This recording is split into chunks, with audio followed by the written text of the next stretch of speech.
is the heart and soul of our sport, where these players strive to become who they're truly meant to be. No more break, it's time for action. Welcome to Overwatch Contenders.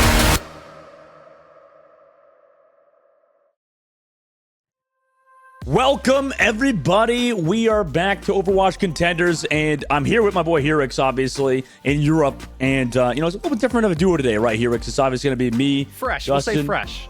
Fresh duo? Okay, totally fresh, clean, ready to go. How you feeling? Are you ready for some more Overwatch Contenders? And we're in summer series now, Herix, so obviously it's a bit hotter. Yeah, definitely. I'm feeling the heat right now as we speak. I got the long sleeves on. I'm already thinking that was a mistake. I'm envious right now of the short sleeves. But yeah, a little bit earlier for me. We've been covering NA, myself and Dor, the last week, so I'm excited to dive in, see what Europe's got cooking. I've been paying attention, but I'm really excited to get it a little bit more firsthand now. Oh yeah, I mean it's been really a lot of changes, I guess, compared to last season. We have Peps back in the running. I think they've been kind of doing better this series than last series, obviously, and a lot of different changes, a lot of new faces as well coming through in Europe. We have some North Americans actually coming over and playing, in fact, over here, Eurix, which is pretty that feels crazy. Backwards, right? That feels a little backwards, but we like it, right? Why don't we take a quick look at the schedule here, Dustin, because I'm excited to push this along. I'm excited to get into this, so I'm gonna speed things up just a little bit here. Ataraxia gonna be our first match, taking on Raspberry Racers. Then Team Peps, you just talked about, against SR Peak Check. You talked about some of those new names. Well, maybe not seeing as much of them in terms of team identities here. These are a lot of the names that we got to see last season, and a lot of the names that we also saw rising last season. Raspberry Racers and SR Peak Check, big ones there. Yeah, no, that's going to be incredibly exciting watching those games later on. And obviously, first up, like you said, with Ataraxia and Raspberry Racers, and obviously both teams having a very similar record at the moment, Herix. And for you, or for me specifically, I guess, when we go into this game, Moxie, for Raspberry Racers and Ataraxia, what are you looking forward to in these two teams? What do you think that's gonna really be the difference maker in terms of like compositions? Obviously I think this meta is kind of becoming more and more defined. Do you think that at least in Contenders, that we are entering that stage of either it's going to be the Echo or the Somber or something else? Yeah, oddly enough, I think the conversation completely changes form when you talk about Europe versus NA. It feels like we're in two different worlds a little bit. While we go into this, let's take a quick look at the standings as well, because as you mentioned, there of course, there's a lot of stuff going on, and it comes down to composition. It comes down to the pedigree as well. Team Peps, as you mentioned, is a team on the rise right now after, I would say, a little bit of a quieter series back in the spring, but Twisted Minds, EXO, even up towards the top there. These are all kind of familiar here, of course, but in Europe, of course, the names that we're going to be looking at right out of the rip is going to be Ataraxia 1. And I think about this team, when you talk about compositions, I'm looking specifically at players like Helv, a player that I have really loved following for quite some time now. I mean, years at this point. One of those players that I think can provide a lot for the team, and certainly when things like Ryan are available, that becomes even more pronounced as well. But Ataraxia, they haven't been playing up to their standard, playing up to what we know that this team is capable of. And you think that, yes, with the pedigree that they have from their players, you would hope to see a turnaround here in week 2. I think you're 100% right here, Rix. I mean, they have, if we take a look at their lineup, a very, very good setup of players. Like you said, I mean, they got Helv running that ship, and then also you got the backline of Natlox and Gala. I mean, Natlox is a fantastic main support. Meanwhile, Pastor as well, fantastic DPS. So, this is going to be this is a game, like you said, I think it's really going to matter for a team like Ataraxia to make sure they can enter, the postseason in the summer series. And meanwhile, their opponents, they're not any slouch either, although they have also had a slow start, with Raspberry Racers being against them today. Yeah, Raspberry Racers, they definitely have a slower start, certainly when you look at their record in the overall standings. But this is still a team that I think over the course of this year does have kind of that upwards trajectory. Yes, they have had some slumps in terms of performance in week 1, but one I would say that this is an opportunity for a big turnaround for them. Raspberry Racers versus Ataraxia. This is certainly a definitive moment for both of these teams because they want to get out of that bottom echelon of the standings. They want to make sure that they make a strong push to get into that playoffs. There's 4 teams that aren't going to make it, and they don't want to be one of them. Well, we'll have to see who comes out on top today in the first map, which is going to be Busan. And, obviously this is a map that we've seen time and time again, between plenty of teams at this point. Busan's been in the map pool for so freaking long at this point here, Rix. I mean, I like this map. I mean, obviously, general things here, Rix. I'm just going to keep it easy as we roll into EU. But, like, for Busan, do you like this map anymore, Rix? Are you a big Busan guy or not really? Well, I'm down with Busan, but Dor always makes fun of me. I'm definitely a soldier main, which is great for me right now. It's feeling great on the ladder. But Busan, there's a couple of maps that feel fantastic for soldier players. So I'm going to say I love Busan, but with a lot of bias behind that answer. Definitely. Yeah, I will say anybody that doesn't know in chat, Herix is the most Soldier 76 player. If there was a such thing as Soldier 76 in real life, that would be Herix. Yeah, I got sandals and socks on right now. Oh no, I don't know if that's a great combination you want to be bragging about, Herix, to be honest with you. But listen, all of our dads out there, all of our Soldier 76 dads, I'm sure they're excited to hear about that.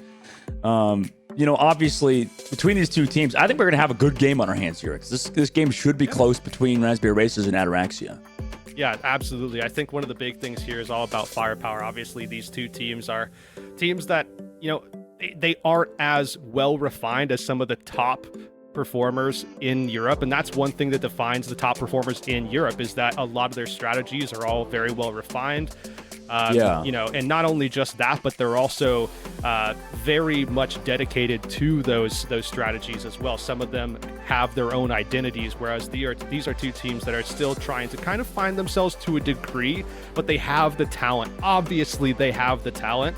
And it's just about making sure that they can go from that week 1, make that big turn on. Obviously, they have plenty of time between when we last saw them, 6 days ago till now to make adjustments, make changes. And you can expect that these teams should look much better. And we might even see some adaptations, some alterations to what we actually even got to see from them last week.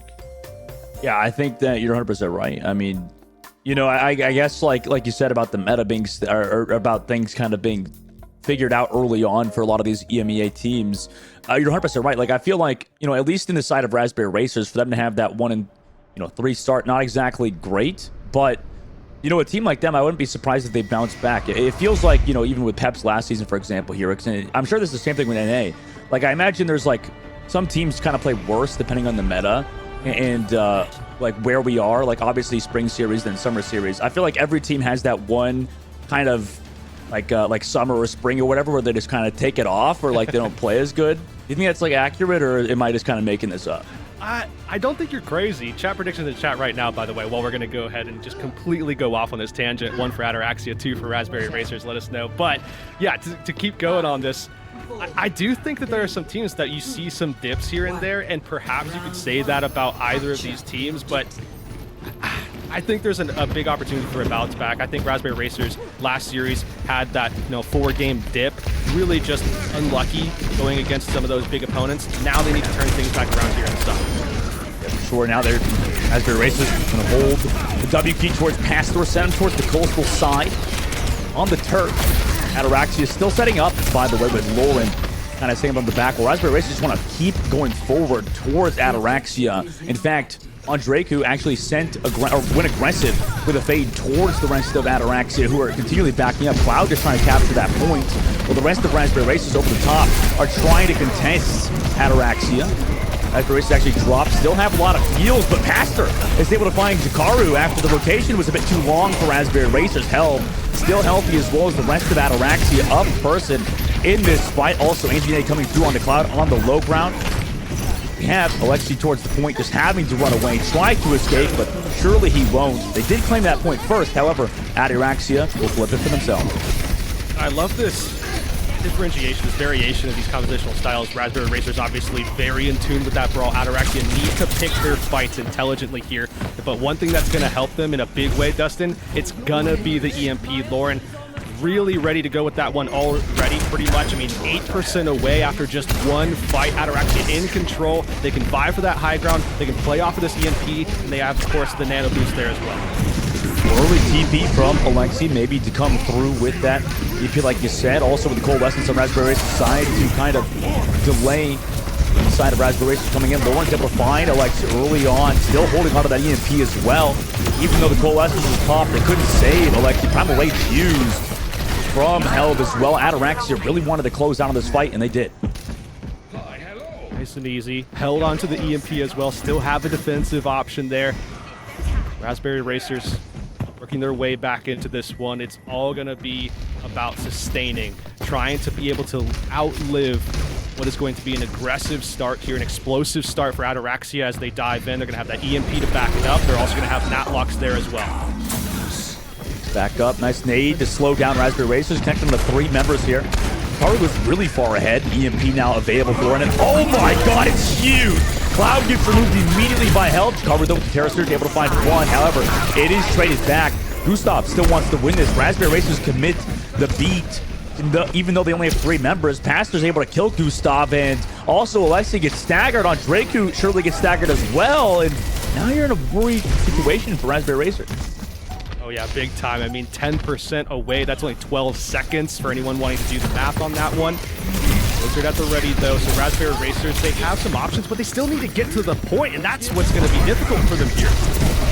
Corey does jump there, but they lose Alexi, who has the Death Blossom and ready to go. They have to keep touching as well. Cloud has to use the Ice Block for him. They get the Blizzard off, but they can't touch. And now they're going down that first round here. Oh my god. Yeah, not the best start, we'll say, Raspberry Racers, but you do like what you see from Ataraxia. I think one of the big things is just the fact that we saw them really come in with a really defined and clear-cut strategy of just making sure that they can take these fights. They're playing intelligently. They know that Raspberry Racers are certainly trying to play into Ataraxia's aggression, but Helv isn't giving that to them. Pastor's playing back. Gala and Natlocks are obviously able to play back, so Ataraxia is able to play this far more patiently than you would otherwise see a composition like this played.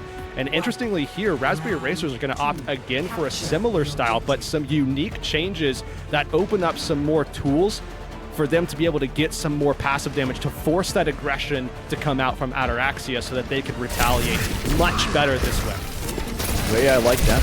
See if it works out for them. Ataraxia now over the top, sending Helv towards the flank with Lauren over the back. That came through onto Draku. They're able to take on Draku out without any heals there from Gustav. And now Gustav is the target of the dive, but Ataraxia Helv gets poked down low by Cloud and actually will go down. The res also comes through. Gustav Lauren could not get the hack onto that res as well. So Raspberry Racers are now up in this fight as well as Pastor trying to play around the objective. Jkaru with the backside of a dynamite from Alexi is able to get that positioning. And can anybody else here touch for Ataraxia? No, they have to wait for help.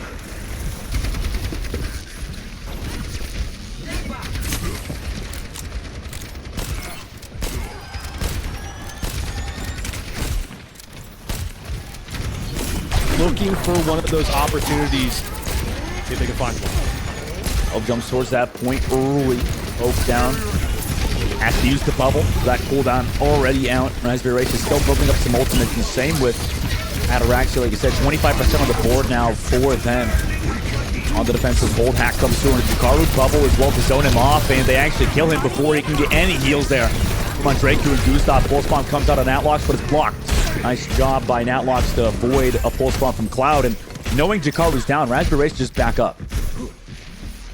This is smart from Raspberry Racers. Interestingly here, they're actually going to make some more changes. Jkaru going to go back over to the Winston. As we know, Jkaru pretty solid on the Winston. Shouldn't have too much of a struggle here making that adjustment, but need to make some big plays. And Jkaru's certainly not going to do it snoozing. Nice sleep from Gala. Has to go back through onto that Ana though, and Cloud over the top. Find Gala and Pastor.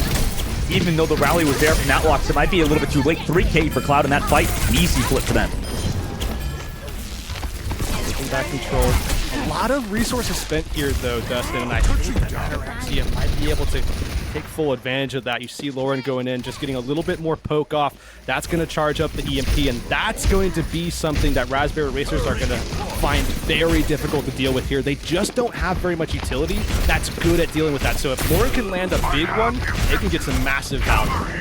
That could be massive, but they only use Helb's Primal to meantime. Now Lauren comes back with the EMP out of Jikaru, and they're able to find him. So value was indeed found, and Helb's Primal is still going on. They're able to boot down Drake here to the rest of their team, and it's yet again another flip on this round. Yeah, this one's definitely looking a little bit different than that first round for sure. Ataraxia struggling a little bit more. Raspberry Racers obviously figuring things out here on Sanctuary, but still, we're in a situation where Raspberry Racers, I mean, they keep making these adjustments, and I think these are good adjustments, but it just doesn't help their ult economy, obviously.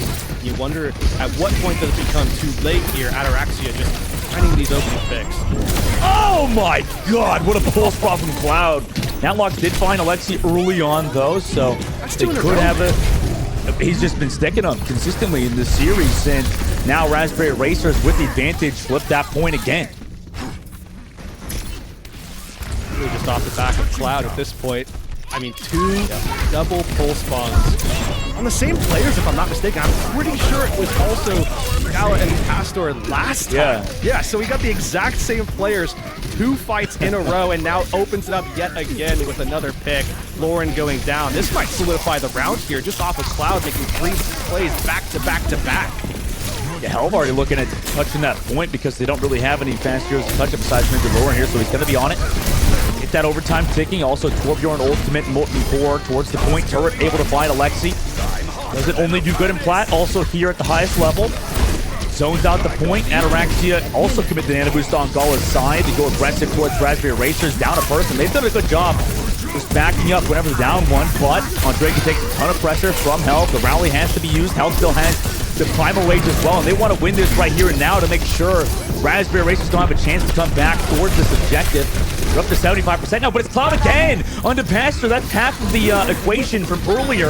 Able to find the pull spot onto Pastor, so he's out of the fight. EMP here as well. They're able to come back through, counter EMP from Lauren, but the follow-up just isn't there. Jikaru's able to find Lauren. Is anybody else here for Ataraxia? Gala's here to touch, throws the sleep dart as well. Has to back up around the corner. Overtime now half. Do have help towards that point. Bubble committed, though. No Primal Rage on that side. Does have some support from Gala. They have a great defensive angle to work with. Meanwhile, Raspberry Racers played around the back. Alexi's on to Soldier 76 now. Pastor's on to Symmetra. Almost goes down. Able to avoid death narrowly. Able to get Cloud as well over the back. Nice work from the Symmetra player of Ataraxia. Alexi, though, on the other side, able to across the map find Lauren, and then the damage is there on the help. Nobody there to support them. Pastor over on the point. We've seen Symmetra's clutch before, but with the anti-grenade, I'm not sure how it's possible against Alexi, who ends up with a 3K towards the last fight. Raspberry Racers, those DPS kind of popping off. I mean, Cloud already front runner for MVP of the match. I mean, there's no questioning it, there's no denying it. Just back to back to back big plays, double pulse bomb, then following up, had that double kill earlier than that, before we even saw those pulse bombs as well, just really opening things up for Raspberry Racers. But one thing I'm kind of interested in is the fact that we didn't see Raspberry Racers opening with more of this Winston strategy, because obviously we're seeing a lot more efficacy here as opposed to what we saw them open with on Orisa, and especially when you consider that Jikaru is one of the top dogs when you talk about Winstons and Contenders right now. So, yeah. I mean, obviously a lot is determined by the team and the synergy and the cohesion and the execution of that composition, but you think that these pieces start to fit together, and it certainly seems like the puzzle is now coming together with Cloud on Tracer, Jikaru there on the Winston, and everything else firing off. Raspberry Racers setting up on Ataraxia. Helv already goes for that dive and commits the bubble early and dives onto the inside ankle and falls for it. I mean, what an aggressive play from him. And now Ataraxia don't have their Winston.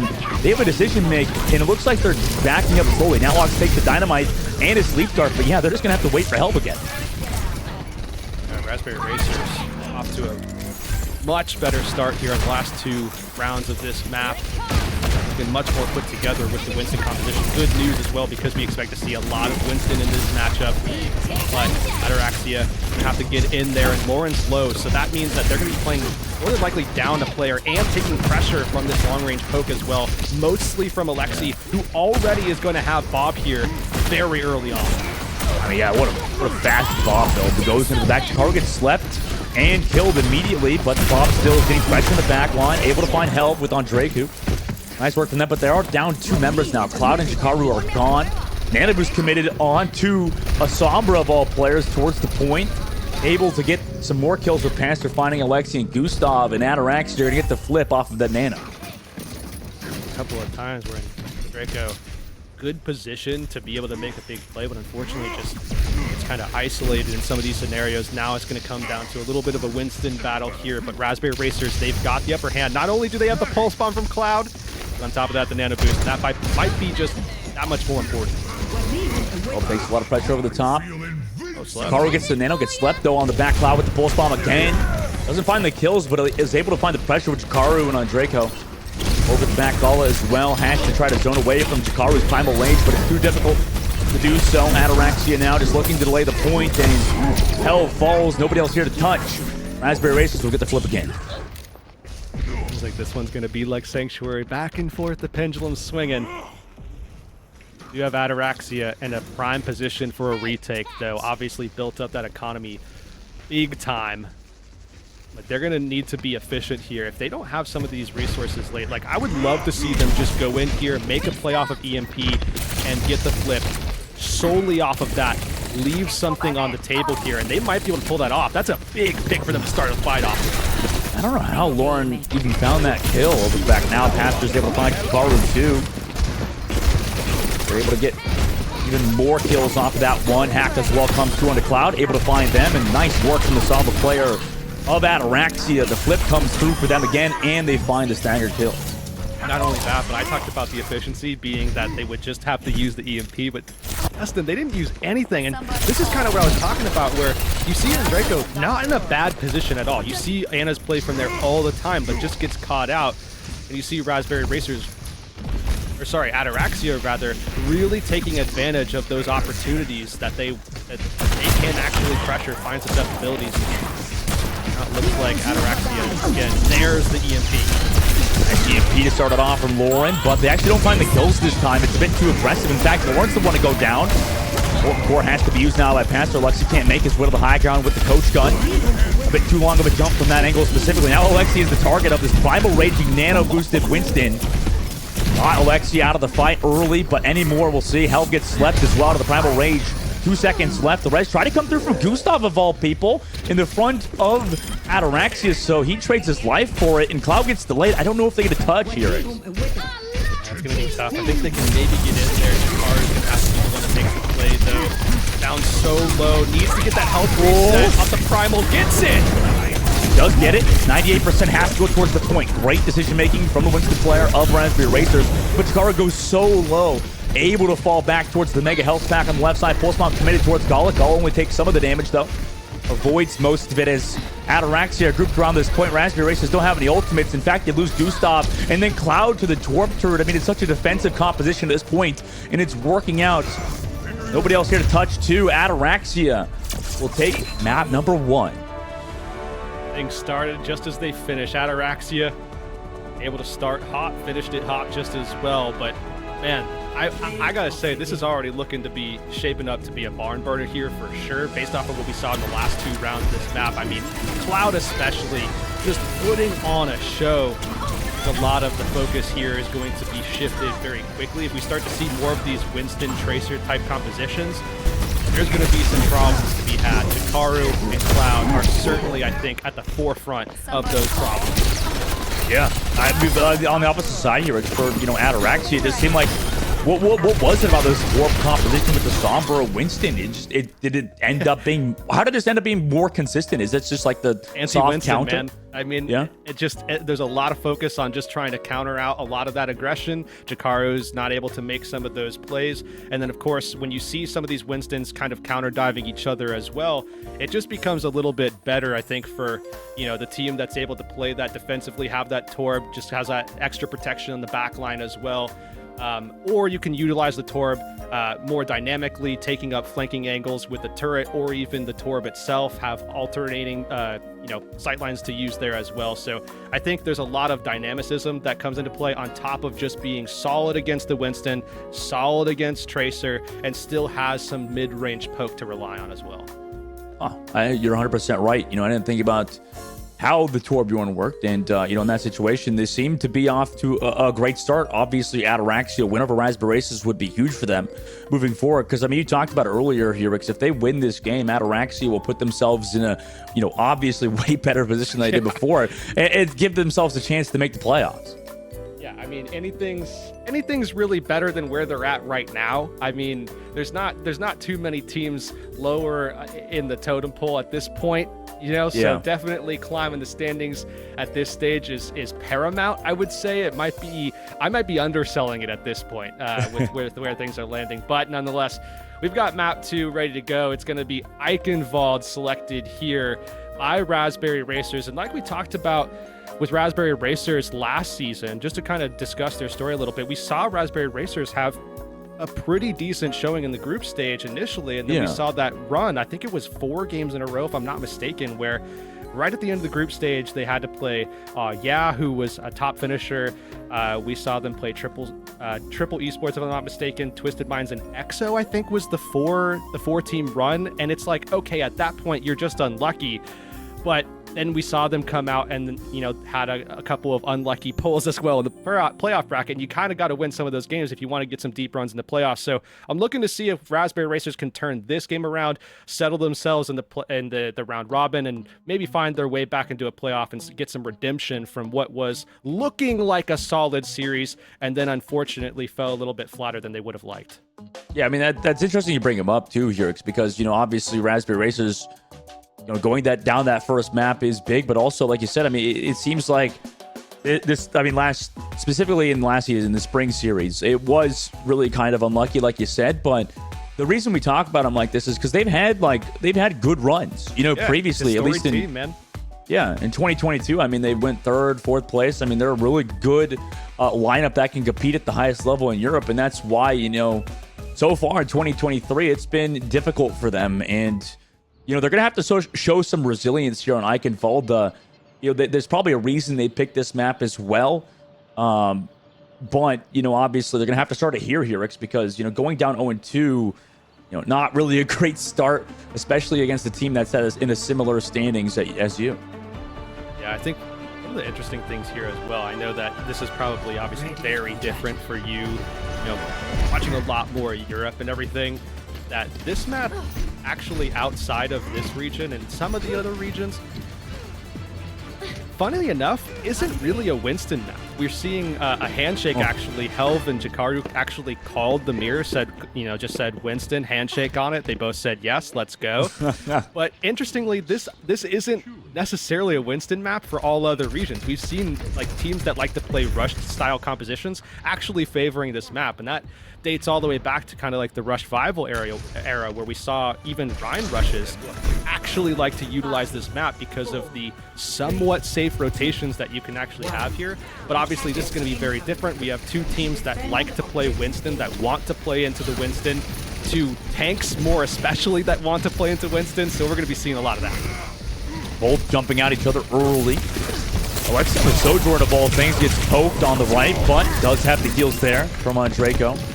Gustav as well, able to set up there. Lauren setting up his flank as well. Ataraxia now deciding whether they want to go in with Lauren at this angle or just take the space. It looks like they're just going to take the space with Pastor setting up towards the mini health pack on the left side. Ataraxia, in fact, diving over the right, looking for specifically on Draco on the back, but health goes down after using the cooldowns. Alexi's able to find him. Lauren, though, able to find Gustav with some support from Gala. Nice kill from them, but, you know, Raspberry Racers down 1. Now have to regroup towards that point. Ataraxia look to move in now. Karu sitting back. They have Hell with close spots. Natlock's able to find 2. Cloud and on Draco now removed from the fight. No ultimates here in this first one either. Jakaro finds the trade onto 1, but Pastor's able to find Alexi. And Jakaru sits back. Maybe they could go for a recontest, but not now. Lauren finds that delay kill, and Gustav is probably going to be the second one here from Hell. Yeah, I mean, things fall apart very quickly once the Ana goes down. Raspberry Racers just don't have that ability to sustain. They lack the utility that the Ana provides as well. Jakaru can't make those bigger plays. Just lacks the ability to, you know, have that backup, have that support. Utility. Ataraxia certainly are looking for Undraco. I think we're seeing that as a common theme right now, that Undraco on the Ana is clearly a dominant focus here as 2 DPS get traded out, and it's going to be Ataraxia pushing the cart and taking more kills.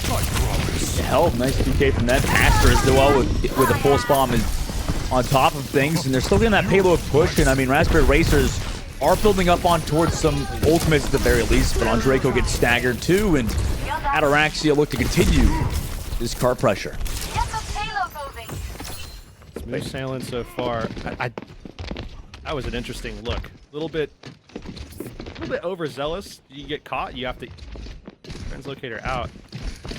But nonetheless, getting into position. Good information coming in from Lauren. Waiting to get a good opportunity to go with the EMP. They're going to send it already. Oh, man. Yeah, that's an aggressive play from Hell. Onto the inside with the Nano Boost. Has the Primal Rage too. We're seeing this continuously. This Primal Rage with Nano Boost combo immediately. Able to find out Draco and go past the choke. Get the rest of their team here as well to dive onto Gustav. Get this car pressure pushing forward. I mean, they've rotated everybody over here. Onto the inside, have left 1 towards that payload. Nice leap onto Alexi, but Alexi able to translocate away. Primal Rage still going on to Natlocks. Gustav here as well, and it's a scrappy fight. Lauren's still pushing that payload. Hack here comes through as well as Pastor here towards the payload. Raspberry Racers finally look to stop it. Hell also the target of the dive from Raspberry Racers, but don't want to go too far past the choke point. 3 minutes and 20 seconds left. Ataraxia are free to regroup. Good regroup there from Ataraxia as well. I think they know that they have that EMP ready. Just better to get set up at this point, get into a position, and make sure that they can execute off of that EMP before Alexi can get theirs online. That is priority number 1. You do not want to trade EMPs if you can help it. Nade comes through on the inside from Raspberry Racers to stay healthy. Avoid a lot of this damage coming through via Raspberry Racers. Sending Pastor towards the car. Gets hacked, though, by the Sombra. Gets one clip by Alexi. Also commits the EMP onto Hell. Has some support here, potentially to follow up. Gustav able to find Lauren. Gala has traded Alexi at the very least, but Raspberry Racers is still up, and they have the close spawns. Natlock's able to find Gustav, but it costs Hell his life. Cloud also finds Natlocks here, and that's a nice 2K from Raspberry Racers to come through and follow up on our Ataraxia, who now are in a bit of disarray. Oh yeah, big time. I think this has been some pretty solid defense actually coming out from Raspberry Racers. They know when to buy time. They know when it's time to actually go ahead and go for the neck. I mean, you can see it right there. They're able to find these isolation picks, and that's going to be so important in a composition like this, especially when you know that Ataraxia are going to be playing split. If you look at the overhead, at any point in this, you're going to be seeing some splits taking place from Ataraxia, whether it be the 4-1 with the Tracer off onto the point or whatever, sending Hell forward maybe just with Lauren. You can see these splits take place, and Raspberry Racers, they're committing to dealing with those splits. Bit Primal here as well, and, you know, on the side of Raspberry Racers, like you said, they're able to find 2. Cloud, the kill from him on the Natlocks. Now Hell towards that point is all alone, so he backs up. Lauren, though, on the inside, able to find Jakaru. That's a nice kill, but you know, they're down so many members to grab the health pack, though. Avoid the death temporarily for there. 1 minute 30 seconds left now for Ataraxia. This has been a tough offense for them. Yeah, things are looking a little bit more dire, but they only need 1 fight, and they have plenty of time to build. Nice stick. Cloud yet again. Just absolutely shutting the door on Ataraxia for a little bit longer. This makes it just a little bit harder for Ataraxia. But I will say, the silver lining here, Dustin, while we see them just go for these extra couple of kills, this is free opportunity for Lauren to get that EMP online, and that is going to be important for Ataraxia here. They need something. They need anything at this stage with 50 seconds left. Yeah, I mean, it's probably, you know, maybe it's been a while since they played Ike and Volda, or, you know, on offense, it's maybe a bit tough for them.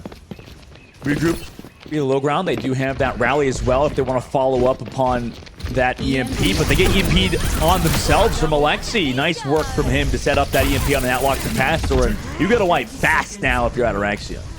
Yeah, you have to make sure that you are in a position where you can do something, and now with Paula going down so late here, this makes it just that much more difficult. Luckily, they still have Lauren in the picture, can contest the objective, so they don't necessarily have to worry about that, but they still need to find some kind of inroad to actually deal with Raspberry Racers, and I don't know if EMP is going to necessarily be enough here. They have the Torb out. Rally is well committed. Raspberry Racers went for the early dive. Lauren towards that payload, and they should be aware of that EMP. Cloud's able to find Gala, who swapped to Kiri, like you said, and now Lauren has to commit the EMP. It's a big one, but do they have the follow-up? Cloud with the pulse over the top. I mean, what an MVP performance from him so far in the series. Natlock's removed, so that's full support's gone for Ataraxia. Third turret to delay on that payload. Chikara goes for that dive on a Pastor, though. The Torb is removed. Hell is also gone. And Ataraxia, even with ultimates, could just not find their opening. Raspberry Racers will stop them in the Streets Fit. I think this is one of the reasons why we see teams struggle with the Winston composition a lot of times on Icon, is the fact that you get down, if you get stopped towards the back end of the bridge section, what are you going to do? I mean, if you dive forward from bridge side, you're just taking immense pressure off of that dive because it's all open space. Otherwise, you're going through a very intense choke that is very compacted, and it's very easy to deal with, especially with Anna's on the other side. You're just going to get naded. Like, what do you do? That's why I think oftentimes we're seeing teams, you know, find potentially other ways to approach this. It's just so difficult to execute that style, especially if you get isolated. And I don't know, going on the defensive side, it might be easier for them right here, Rex, because of, you know, this map is no easy. Like, you need, like, definitely a lot of coordination on Icon Vault's second point. And, like, it's maybe things will, like, fall in place a bit easier for them. And it looks like the handshake is off now here. Rix Helv is on to the Orisa. I don't know about that, because Helv is the one that called for the handshake. So this feels entirely disrespectful to me. You know, it's a betrayal. Yeah, an absolute betrayal, man. What the heck? I can't believe it. Chikara's gonna walk out of spawn and be like, "What the heck, dude? What's going on here? We had a bet. We had a deal." I'm gonna have to send a message to Helv at this point. This is not okay. We need to make a what is it? We need to make like a poll, like one of the websites. So we need to send out a giant list of people saying, you know, what are you doing, Helv? Play the Winton. On the defensive side, though, they're gonna have Lauren playing Sojourn 2 for the first time this series. Meanwhile, Lexi back on the Echo. It's kind of a signature for him. Raspberry Racers setting up towards that dive already. Ataraxia is playing very defensive. They lost the turret of Panster, who has been playing the Torb consistently throughout the series. Lexi over the top as well, looking for that pressure. Cloud over the back, pushed away temporarily. Does have some of those heals, but Pastor, nice shot from him. On to Cloud over the back as well. Rez can't come through, though, because the support from Gustav is really enabling Alexi to play as aggressive as he has been on Draco, though. Able to find Pastor, get revenge on Cloud, and with those forward spawn, or with the closer spawns, rather, Cloud will be back here in the nick of time. Lauren over the back with the charged up railgun shot as well. Can look for that shot. Help gets integrated in, and pressure just incredibly low. Will fall to Alexi with the beam, so no more Orisa in this fight too. Raspberry Racers already get the first stick. Anti-grenade comes through on the inside. Nice nades from Alexi with the damage boost as well. Able to find Natlocks and Gala. Pastor does trade back Chikaru, but it might be too little too late. Lauren is low. Nobody else here. And Raspberry Racers will claim point A. I think one of the biggest shifts that we're seeing between this map and the last one is on Draco, right? I mean, absolutely popping off in a lot of these scenarios. Obviously, we know what Cloud is capable of. We saw it at the first map, but Draco was the one that Ataraxia were constantly gunning for when they were playing some of these aggressive dive strategies with a very similar comp to what we're seeing them even playing here now that they've made some adjustments back to the Winston. But Draco just finding these massive offensive biotics, and you're seeing just a lot more space for Draco to make some of those plays happen. Nice lead throw onto Alexi with the copy. Winston, but they're able to find Lauren still with the nano boost pressure, or with the primal, copy pressure from Alexi on the inside. It's Natlocks dealing with him. Nice nade comes through as well. Alexi able to find one, then the second with the primal copy. Fantastic work from the Echo player of Raspberry Racers, and they have a massive opening to work. Yeah, this, like we said, it should be easier on defense, but it makes it a lot harder when you have to make a swap and you are down crazy momentum going into what is going to be, supposed to be at least, the hardest section for the attacking side. We're seeing the defense come out. Now they're going to have the respawn advantage, but that's all that they have at this point. They avoid the pulse bomb narrowly, also pop that rally. Lauren able to find Cloud on the inside shot. Fantastic work from the Sojourn of Ataraxia. They're able to rotate towards that payload. And get rid of Andreko too. Nice 2K for them. Also remove Jikaru, and we might see the start of their defensive hold for now. I mean, we got 3 minutes and 30 seconds left. Yeah, now they're able to equalize. They have, of course, again, they have the advantage, not just from respawns, but also in terms of control of the map, just the space that they own by being on the defensive side here. Ataraxia, this is just going to look a lot better for them. Raspberry Racers, though, keep pushing back in here in just some time, but 3 minutes, a lot of time to work with. Of course, we did see Raspberry Racers drain even more than that away from Ataraxia, so it could be a bloodbath on our hands. Yeah, Ataraxia, you got to be careful of a back tap. Knowing that, and that locks falls. Lauren able to find 2, though, with the overclock. Because Raspberry Racers went through at choke point, Jikaru's able to find 1. Primal Rage also committed, so surely Lauren will be found here as well with no support. Jikaru kind of gets lost for a second there. And finally, we'll find him after that pretty much entire Primal Rage cooldown. I mean, that's not enough value for Jikaru. If he gets picked off here, that can be terrible. Does have the support from Gustav, though. Able to get back towards that payload passer, built to the full spawn, looking to be a difference maker here. Over the top left towards the bridge side. Meanwhile, Ataraxia with the low ground trying to stop the payload. Nice nade to stop down passer for now. Down to 115 HP. A little bit scared. Doesn't really want to go in just yet. Primal Rage here committed. Sleep Dart as well. Onto Helm to slow down the Primal Rage for now. Passer will back up over the left side. They're still looking for that full spawn kill. Coffee comes through from Alexi. The pressure is now in the favor of Raspberry Racers again. Gustav able to find help. Full spawn missed from Pastor. Has to recall to the back for the down help in this fight. Full spawn from bottom to the side. Stickies! And Lauren is gone. And so is Natlock's. Value was not found from Pastor's pulse bomb, resulting in Raspberry Racers now tying the series 1-1. That was looking like a pretty decent fight for the defensive side there. Ataraxia had the ability to kind of trade things out, take that slow fight. That's always going to favor the defense in that in that position on the map. Of course, the ability to just end things very rapidly is something that we're seeing from Raspberry Racers actually really kind of stand out. A lot of that, of course, comes from Cloud and just being able to land a stick when, I mean, apparently whenever he wants to. I mean, at this stage, the stick rate's got to be something like 80%. It's insane. He's got the MYKL, the Michael pulse bomb aim hack, obviously. No, I'm just kidding. But yeah, I mean, obviously, you're right. It just seems like maybe for both teams here, at the current moment, because they're both 1-3, it does feel like they're both like a lot of these Winston players, right? Both Helv and Jikaru are using the Primal Rages a lot more proactively, right? Yeah, I mean, we're seeing those Nano Boost Primal Rage plays, which, I don't know, with some of the top teams, you don't really see that often, right? But, obviously enough analysis from me and Herix for now. We're tied 1-1 between Ataraxia and Raspberry Racers. So, guys, you're not going to go anywhere. We'll be right back after the short break for map number 3. You like solving problems. Problems like how to stop that Tracer from deleting your backline. I know just what you're thinking. Go bring a turret.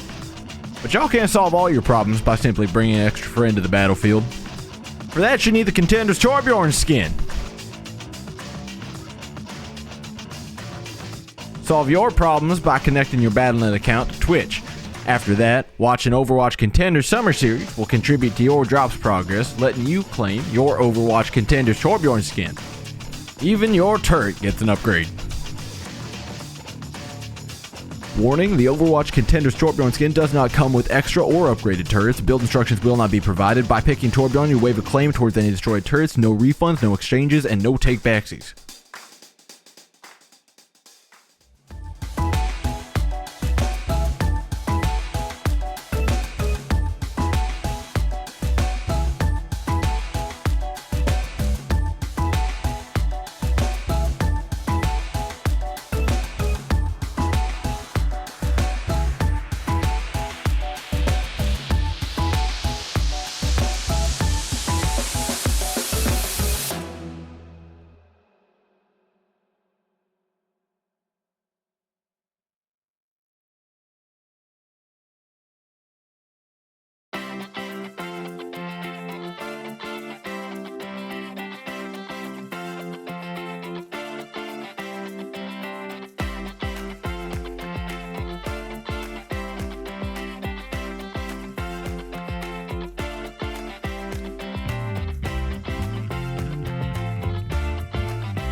Welcome back, everybody. We're here in Contenders Summer Series EU with myself, Dustin Herix. We're tied 1-1 right now between Ataraxia and Raspberry Racers. And you called it, Herix. It seems like we definitely have a barn burner of a series on our hand today.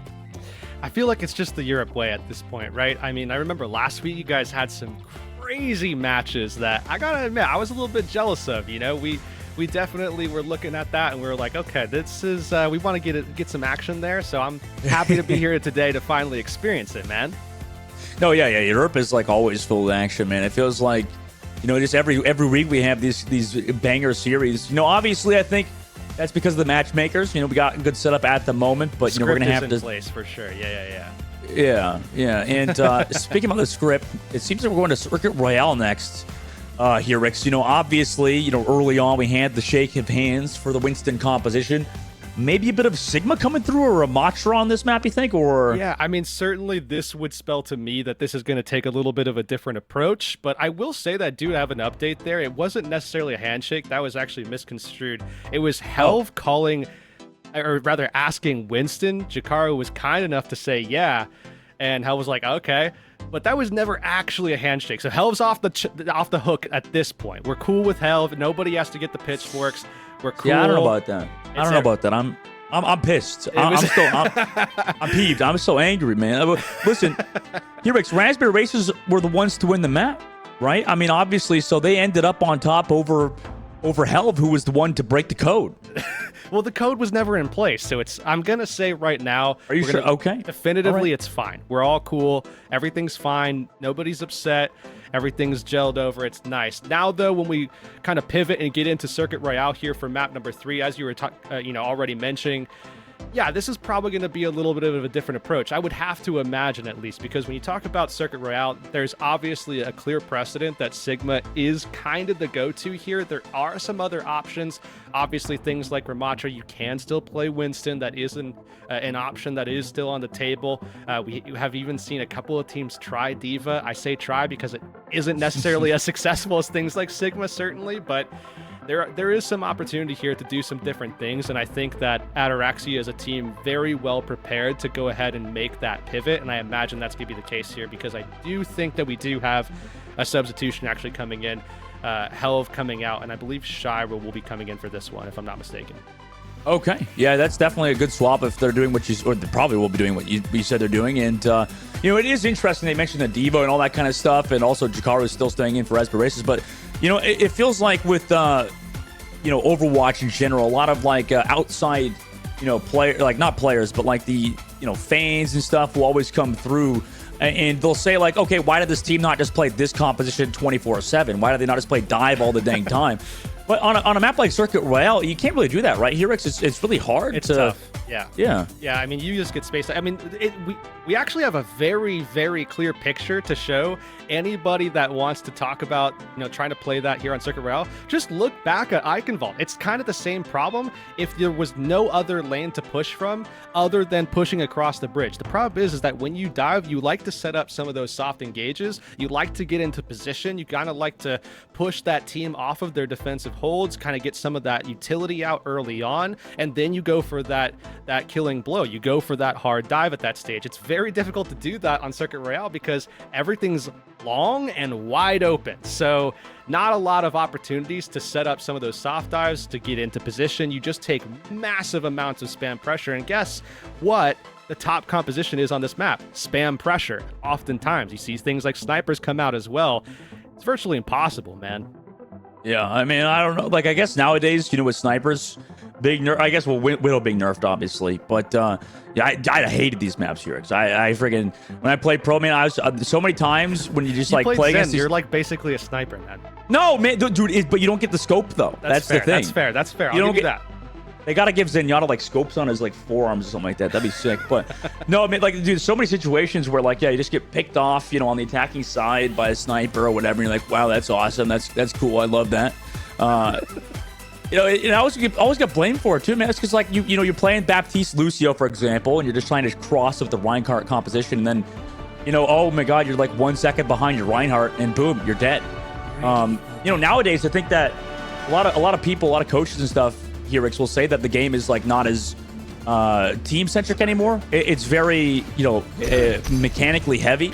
Would you agree with that statement? Do you think that the things have gotten a little bit more, individual based? A lot of players just need to pop off. Yeah, I would say that there's a yes and there's a no to that, right? I mean, as is the case with all types of very complex and deep questions like that. There's definitely yeses, there's definitely nos. I think obviously the first thing that people are going to look to with that kind of conversation is just the absence of the second tank. I mean, just right there alone certainly opens up more opportunity for things like individual plays to be more pronounced. But outside of that, yeah, there are just as many, I think, maybe not just as many, but there are certainly opportunities to talk about this from the other perspective as well. That there is certainly a lot of team play coming in even now, and it is very, very important and impactful. But we do get to see that compositional duel here. Ataraxia bringing in Shira. They do have that spam composition, a lot of pressure. Raspberry Racers bringing that Winston-based dive, and we get to see who gets the upper hand. We've already talked about the shortcomings, the pitfalls, the struggles, the hurdles that Raspberry Racers are going to face. Jakaru's definitely facing them. Oh no, he's feeling it early on. Goes down to 20 HP though. Does have the heals there. Come on, Draco, and now look for the. Oh my God, Alexi! What a shot to open things on the Panster. Amazing work from the Widowmaker of Raspberry Racers, and now Ataraxia have to back up, wait for Panster to come back out of spawn. They've already used the Immortality Field in this situation just to avoid the one shot even further. A little bit of pressure from Shira on the main side. Nanabu's already built up. Lauren gets dove on. The heal's not there in time either. The Immortality Field was committed early. Gala does get the kill on the Cloud though. Great shot from the Zenyatta with the melee combo as well, but now Immortality Field used early again. Anti is there on the Shira, and I guess Raspberry Racers is ignoring our advice about compositional changes. They're just going to zoom past point A. Yeah, this is actually the section here, Dustin, that I would be very worried about if I was Raspberry Racers. And they walked right on through it. Ataraxia just suffered at the hands of Alexi with that opening pick. And now Raspberry Racers are going to have to see if they can get up onto this high ground. If they can do this, just establishing some early momentum, getting those opening picks, then they might be able to sail through this attacking phase. And they really shouldn't be. Alexi over the top, looking for the shot now. Shield pressured already. There's that window from Natlox over the bottom right. Alexi eventually will be killed by Lauren as well. Good shot from him over the top, too. Now, Shira on the inside is trying to pressure out Karu. Surely he won't commit the time away now because he's down 3 members of his team. Galler finds Gustav. And Raspberry Racers just reset. Good reset point here for Raspberry Racers. Building into some of those ults. I think one of the things that Raspberry Racers were probably relying on early on, outside of just Alexi just finding someone's head, of course, is going to be that Nano Blade. And Draco a little bit behind here in terms of the generation there, but Nano Blade is a big fight winner against this competition here that Ataraxia have, as long as they can get around in Razlux or Gala. Those are the two things that I think they're looking out for. Outside of that, though, Raspberry Racers certainly have a card up their sleeve that they're waiting to pull out. Waiting for it. The Red Flux ready to go. Rally as well there from Gala. Playing back for Raspberry Racers. Dive deep, drop engage early with the blade. They go aggressive towards the back pass. They're gone. Natlox gets pressured, but able to live with the rally, and Natlox able to kill Cloud in the sky too. And Raspberry Racers, I mean, they could have potentially gone for a Nano Blade play, built it up in time, but instead they went for the Beat Blade, resulting in them being in a very weird situation now. Gustav, though, does find Gala, so maybe they're not out of it just yet. I mean, they're able to sustain versus the counter push from Ataraxia. And now Raspberry Racers, they go for a dive of their own early on, force that Immortality Field, and Ataraxia gets integrated as well onto Shira. No Immortality Field to save him at this point, or Cleanse. Karu able to find one with this Prime worth the Nano Boost. Now commits Primal Rage and able to smack Caster back to the spawn doors and on the Natlocks too. I mean, that's a 3K with the Primal Rage and Nano Boost. Looking for the stagger kill too, and he gets it. And easily pushed yet again for Raspberry Racers. Now they're moving on to third. I'm going to give Raspberry Racers some credit there. Every Genji player knows that they are well aware of what the timing is on those Nano Boosts. You see a play like this open up and you know full well that this was not something that Raspberry Racers didn't know about going into this. They obviously had a fight plan going into it. Beat Blade, pull resources away from Ataraxia. We saw 3 ults invested defensively. Raspberry Racers held that nano boost on purpose to try to be able to go ahead, take that tempo push initially, take the downturn if the Blade doesn't get the kills, and then follow up and make sure that they get the second time around. That's exactly what they did here.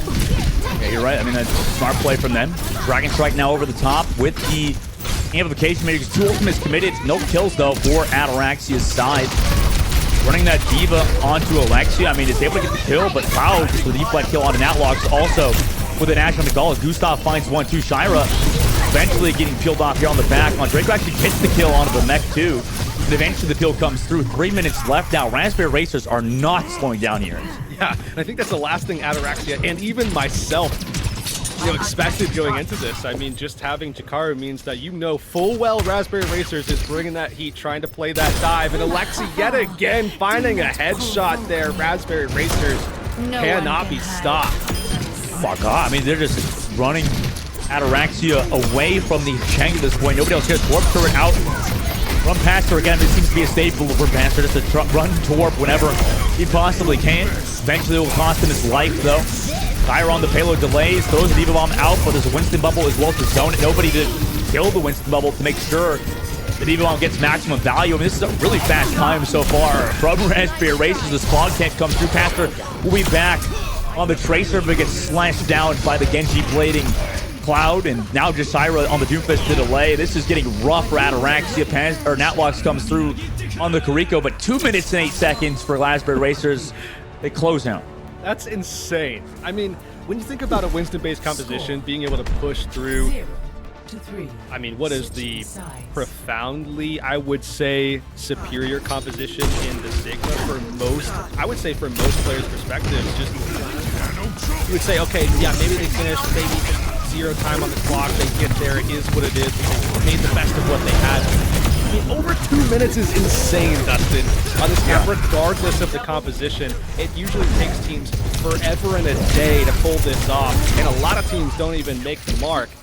Nonetheless, these picks just prove to be a big deal here, and of course, also on top of that, I love that play midway through, like we talked about, that Blade going for the beat Blade, pulling resources away from Ataraxia, so they had nothing to answer Jakaru with. I mean, we're talking about Jakaru, the player who was just over in NA, morphed Wisp into an insane Winston team, and they finished, what, first, second, if I'm not mistaken, the round robin stage there in NA with him playing on ping. I mean, it's insane what he's capable of. Wait, so you're saying EU's better than NA then, basically, right? Because obviously they had. That's what I'm saying, but no, that's what you're saying. There's that's a lot of evidence to support that. Out. I will say historically, I will admit to that. I'm sure chat will agree, considering most of them, I'm sure, are Europeans watching this game at the moment. We have Ataraxia now on their offensive side. Yurix looks like they're playing a similar composition where Jikaru's actually making that flexible change over to the Sigma. That's probably the most surprising thing that we see today, outside of just the fact that we see a 208 cap by a Winston team against the Sigma, is the fact that Jakaru is actually going to be playing Sigma instead once they swap over to defense. But see what kind of effect this is going to have. Ataraxia, of course, still just loading up that damage. And this is going to be very difficult for any Sigma to deal with, especially one that maybe doesn't have as much time on the hero. Yeah, that's maybe the confidence they're showing here. It's obviously with Jakaru swapping over to Cloud, able to get the kill on the Gala, maybe just to enable Cloud as well. I mean, the DPSs of Raspberry Racers have generally outperforming Ataraxia's. Immortality Field used early. Lauren gets hit by the rock as well. Has to keep backing up at the same angle. Now will double jump away. Raspberry Racers sitting with the advantage. Gala onto that Zen as well. The thing I'm looking at here is the fact that Raspberry Racers really relying on that Ana in a lot of compositions, including this one. This is very irregular. To see what kind of value they can get. They do get some of those offensive biotic grenades and helps to set up some kills. Nice shot from Cloud there. I mean, this is just pick after pick at the moment. A lot of pressure being put onto Ataraxia at this corner, right? Cloud still looking for the shot. Hits the body shot off the skybox onto Lauren. Rock eventually comes through too. This is getting tough now for Ataraxia here, because I don't know, man. Yeah, 90 seconds off the clock, even more than that now. Ultimate's built up here. Transcendence nowhere near at the moment. Oh, come on. Dragon Strike, Alexi finds Lauren too. Again, just another pick with the Dragon Strike to zone out that back. Alexi finds the kill. Now regroups back towards the team. They do use that amplification matrix at least, but, you know, as did Ataraxia. And look, Coastal side, Gala gets staggered away from his team. 2 minutes left now. I mean, the mental, I got to think about it for the side of Ataraxia. This is getting rough for them. See Ataraxia backs up against the wall under 2 minutes now. It's over half their time bank. Really struggling to get through this choke point here around that corner. And this is one of the toughest sections of the map to actually get around. And top of everything, you're going to see Raspberry Racers still in a great defensive position with Undraco there. You can see Biotics raining down on top of Ataraxia. So if anybody gets low, they become very executable. There's a great Flux, Nano Boost on Jakar to keep him healthy over the top. Half HP though still via the low ground. Gala comes through on the right side flank, but it's Cloud again to find Lauren early on, though Shira able to find on Draco. That's a lot of healing gone, though they still have Gustav here towards the payload, so they should be in a decent spot. Commit squid of the cost, but everybody walks away from it. And Alexi over the top finds Outlocks though, so we're able to get these kills onto the supports. Gala over the top, taking some pressure from the rocks, and a lot of that damage coming through. Cloud just, oh my god, pre-fires Gala as he tries to peek around the left, finds two. Cloud, you talked about him earlier here. It's, I mean, MVP level performance so far. Yeah, we don't do match MVPs here in Contenders, but I'm starting to think maybe we should, at least just for Cloud, just this game alone. Maybe we can move back to not having it after that, but for the time being, I mean, come on. 14 final blows, only 3 deaths, was insane throughout this series, regardless of the map, even one that they lost. Raspberry Racers with a big opening pick. It's Draco going down here. Wait, what? Shabra just goes on through past the choke. Jakaru gets rid of Gala. Nalok also falls, and what was the play there? I mean, Pastor got 2, I guess, with a Torb turret, but when you're relying on Torb turret this heavily, worried what's going to happen here. Raspberry Racers swap to Wrecking Ball to touch the payload as well. 8 seconds left. They're still on that card. I mean, it's not the end of the world for Ataraxia in this situation. They're still regrouped here. Almost getting to the checkpoint. 3 meters left to go, but the shield goes incredibly low. Shira has to back up. Now comes back through towards that cart, getting it into the objective as well. Commits that Molten Core. They get the checkpoint too. Even though Raspberry Racers were getting the kills, they don't touch that payload, resulting in a bit of a Charlie Niner. Oddly enough, Jakaru just made fun of them for this in the chat. Literally minutes ago. I mean, 4 minutes ago to be exact, Jakaru wrote in the chat about this exact same thing, made fun of Ataraxia, but here we are in the same situation. I would say arguably worse here for Raspberry Racers, because this one actually counts, but we'll have to see if it amounts to anything here, as Ala holding onto that Transcendence. Ataraxia in a pretty decent spot in terms of economy. With the slam, also the Dragon Strike follow-up forces that Transcendence and Immortality field out of Ataraxia. Graviton Surge being built by Shira. Shot still over the top angle is Cloud, and he actually connects onto Gala.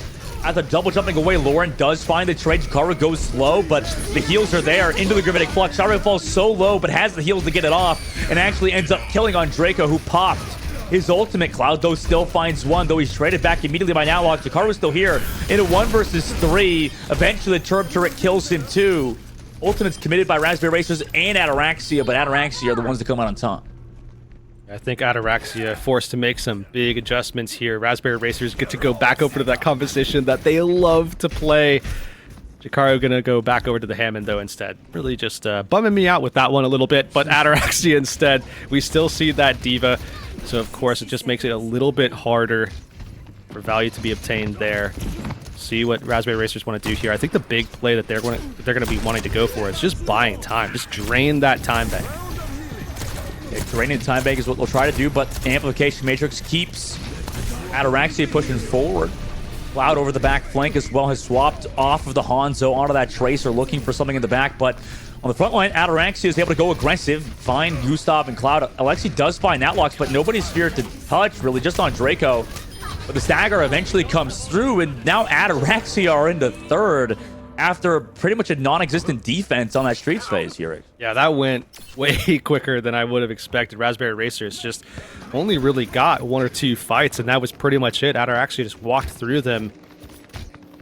I mean, I think the more pertinent information here is that Ataraxia really shouldn't be here at all. I mean, Raspberry Racers C9 the first point, so that was really on them, and That might come back to haunt them in a big way. Ataraxia just stampeding through this section. This Diva's really becoming a little bit of a problem here for Raspberry Racers, seeing a major drop in the lethality now. Yeah, I mean, they can just do whatever aggressive plays they want, I guess, with the Diva and you know, some support from Gala potentially. Cloud, though, has to back up towards the health pack on the inside building towards that pulse. Meanwhile, Lexi's setting up the sniper angle on the back of the map, knowing that Ataraxia is still, you know, finding that cart pressure, just looking to push in whenever Pastor has the turb turret back off cooldown, though. Cloud has built the pulse bomb. Slam comes through early. Now Lux actually gets caught out, pushing into this bottom left doorway after using the immortality code. Chikaru also got the nano boost and is barely still alive, taking a ton of damage, but able to back up. Ataraxia now down one, look to just kind of escape and wait for the Baptiste to come back, but a pulse bomb from Cloud is committed, avoided narrowly too. Ataraxia still setting up, have Natlocks back, but 30 seconds left now, Herix. I mean, they have some ultimates to work with, but so does Raspberry Racers. Yeah, Raspberry Racers have the ability to clear the objective too. That might be the more important factor here. Chikaru with mines at the ready, who clears those? It'll be difficult to pull that off. 10 seconds about left on the clock here. Alexi goes down. Gal able to find that. I mean, who clears the Wrecking Ball mines? Who clears the Torbjorn Molten Core? I mean, it's just doing getting a lot of value. Can't really get rid of it. Cloud over the left side flank, trying to go for a dive, but gets shut down by Gala. Chikaru is able to get one with the Wrecking Ball mines, but he does lose his life for it. Somebody has to come through and touch. It's Gustav. Alexi comes back on the Sojourn, slides on in. Shira is able to find on Draco, and then eventually Gustav. So they also kill Alexi, and now it's Chikaru on the payload to delay. We'll see how long they can do it. If the target focus is good, they might be able to win, but Cloud able to find Pastor. Diva Bomb towards that payload. Chikaru narrowly avoids the damage coming through from that. Eventually, Gala finds Cloud, and Draco will get shut out too, and despite the odds, Ataraxia will actually capture out on Circuit Royale. Herix, we are now tied 3-3. Ataraxia goes back to the offense. Right back into it. Not a lot of time here for Raspberry Racers to make some adjustments, but there are going to be some necessary adjustments that have to be made here. As much as we saw Alexi popping off, finding those headshots on their defense, it just simply was not enough. Once Ataraxia got the ball rolling, and especially once we saw that swap over to the Diva, it was just so much more difficult for Raspberry Racers to contend with, because they were really relying on some of that lethality.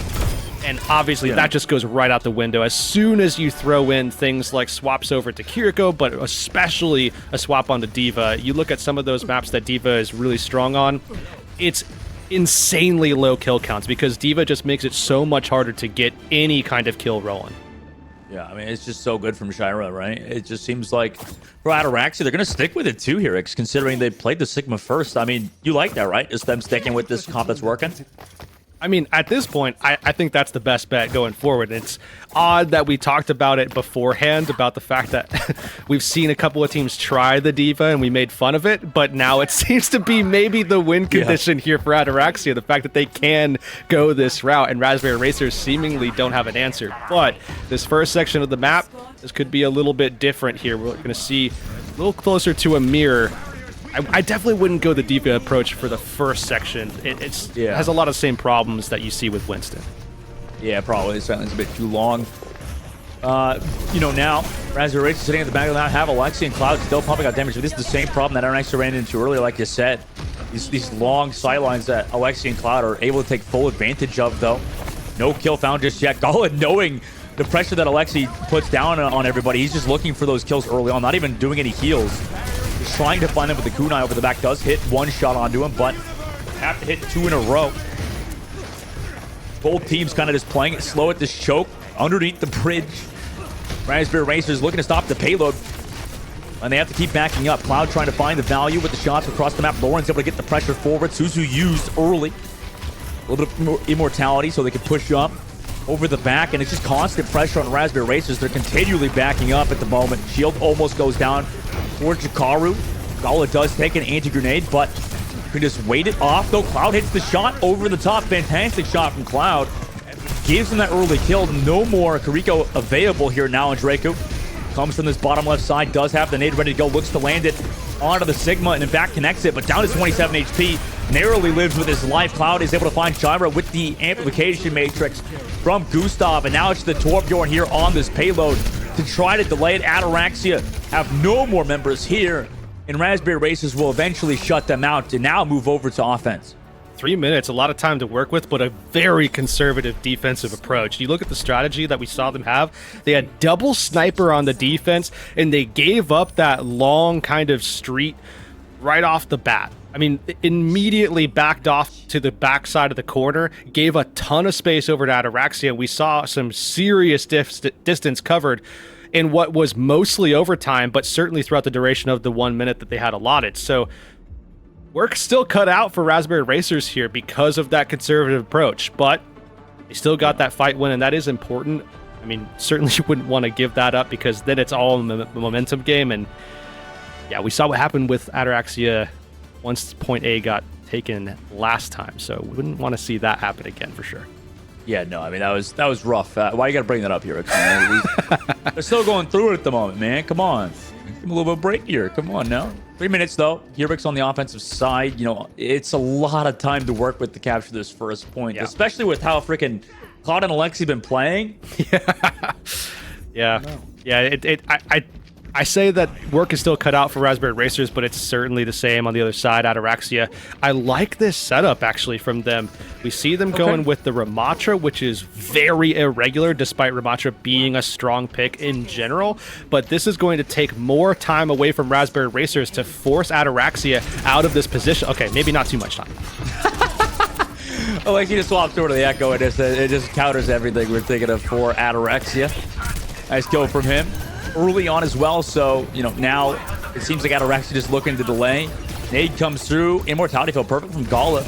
Kyra's going to swap back over to the Sigma, though. Just give up immediately on the matchup. They're able to get Cloud on the right side of the spawn. I mean, that's a great opening kill for them, as they did lose early on. Jikaru takes some pressure, though.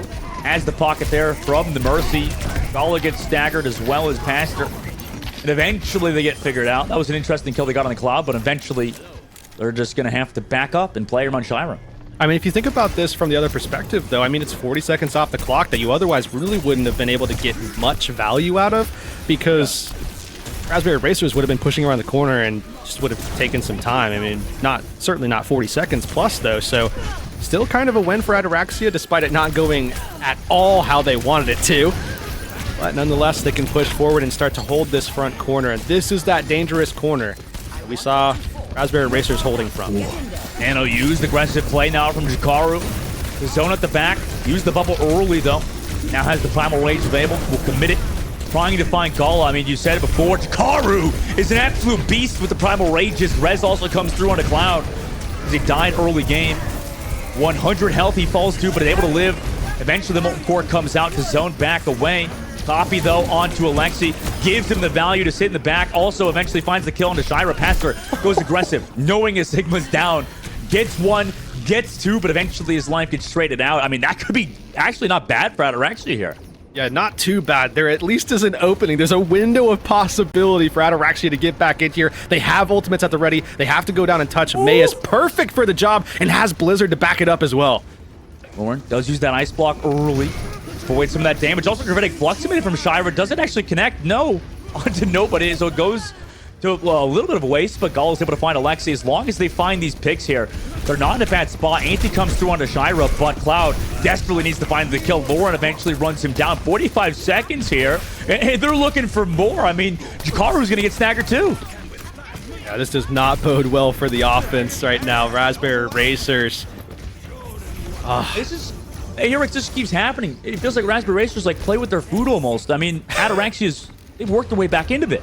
I mean, in a big way too, because look at what they have as well. They have Sound Barrier, they have Blizzard. How do you deal with that? You just really can't, unless you get some big picks and really play off of the res from Gustav here. It becomes nigh on impossible. That's over the top, trying to find that pressure. Amplification makes committed. Oh, Cloud! Okay. Over the right, that's what you needed him to do.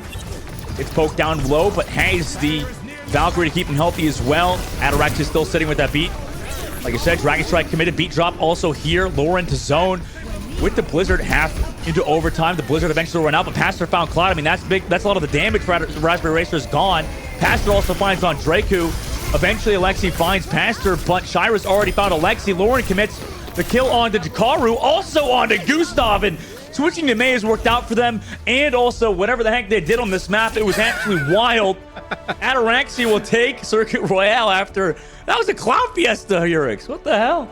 Yeah, pretty close to it. I mean, especially when you think about how unfortunate the circumstances are in general as well. I mean, Ataraxia shouldn't have capped point A on their first attack at all, and yet it still happened. Jakaru made fun of them initially for having that little mess up towards the end, said so the Cloud9 and a little bit of a C9er there, but that's actually what allowed Ataraxia to come out and win. So if I'm Ataraxia right now, I'm talking as much smack as possible. That's what I'm doing. That's what I'm doing, man. God. What did he say? The exact quote. I mean, he typed the chat. This is the problem, man.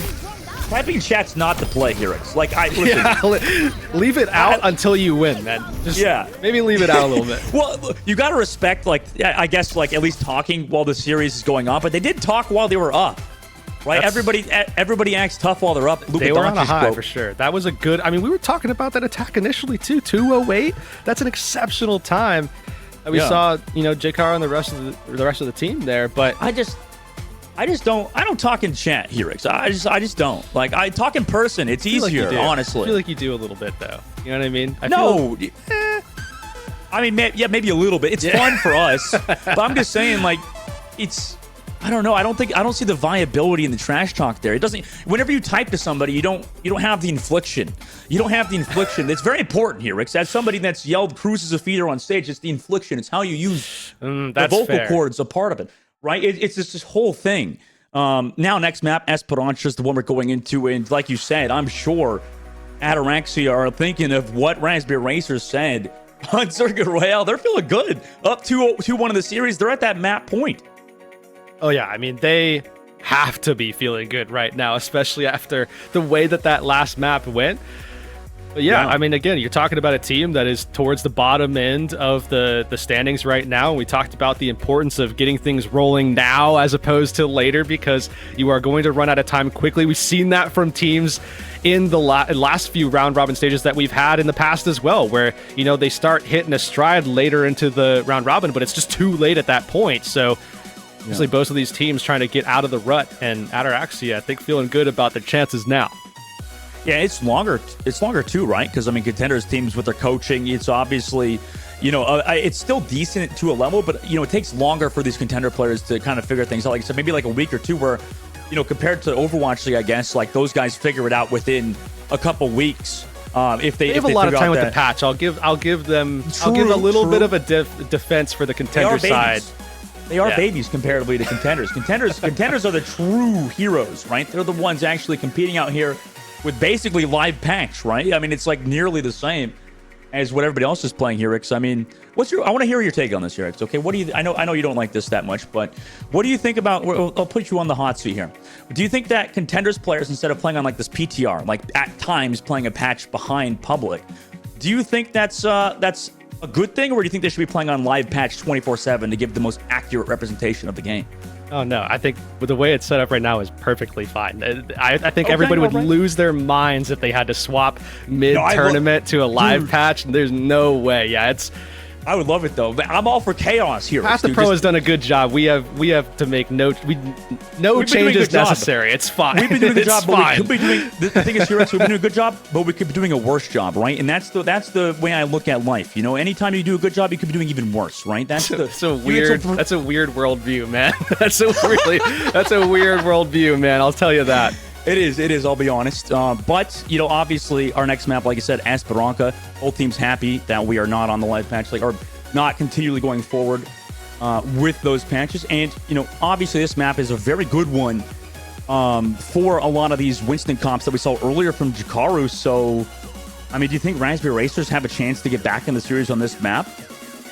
Yeah, certainly. I mean, you look at, what this team is obviously capable of, and you think about, okay, what compositions are strong on this map? Well, I would say Winston, pretty solid. You can still play things like Ramatra. I would imagine that they're pretty solid there as well. There's certainly a lot of options, I think, at Raspberry Racer's disposal at this stage with a map like Esperanza. And when I look at this one, I think the only concern that I have in my mind is whether or not Jakaru is going to be going for the Winston. We know what this team can do when they play the Winston compositions. That is a very strong composition here. So if I'm Ataraxia and I'm thinking, okay, preparation, getting ready for this matchup, that's the one thing I might want to avoid potentially, depending on scrim performance, which I don't have personal access to for these two teams. But yeah, that would be the main concern that I would have here for if I was Ataraxia. But either way, they're going with an interesting approach of actually keeping Shira in, which I think leans us into a very specific style here for Ataraxia, certainly. Yeah, I mean, just going to lock that Diva. It's been working, though, right? Like, it seems like a Bolt, it's tough. I guess, Halv now on the bench. For Shira, I mean, he's figured things out, it feels like, right?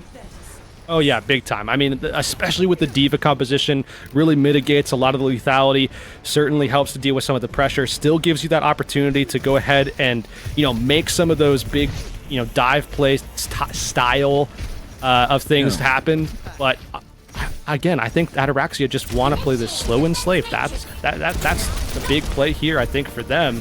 And it worked out for them so perfectly once we saw them swap to it on the last map. So why not go ahead and just give it a rip? I mean, you're on match point, make the play. Yeah, and they're just playing it slow, like you said, towards that robot.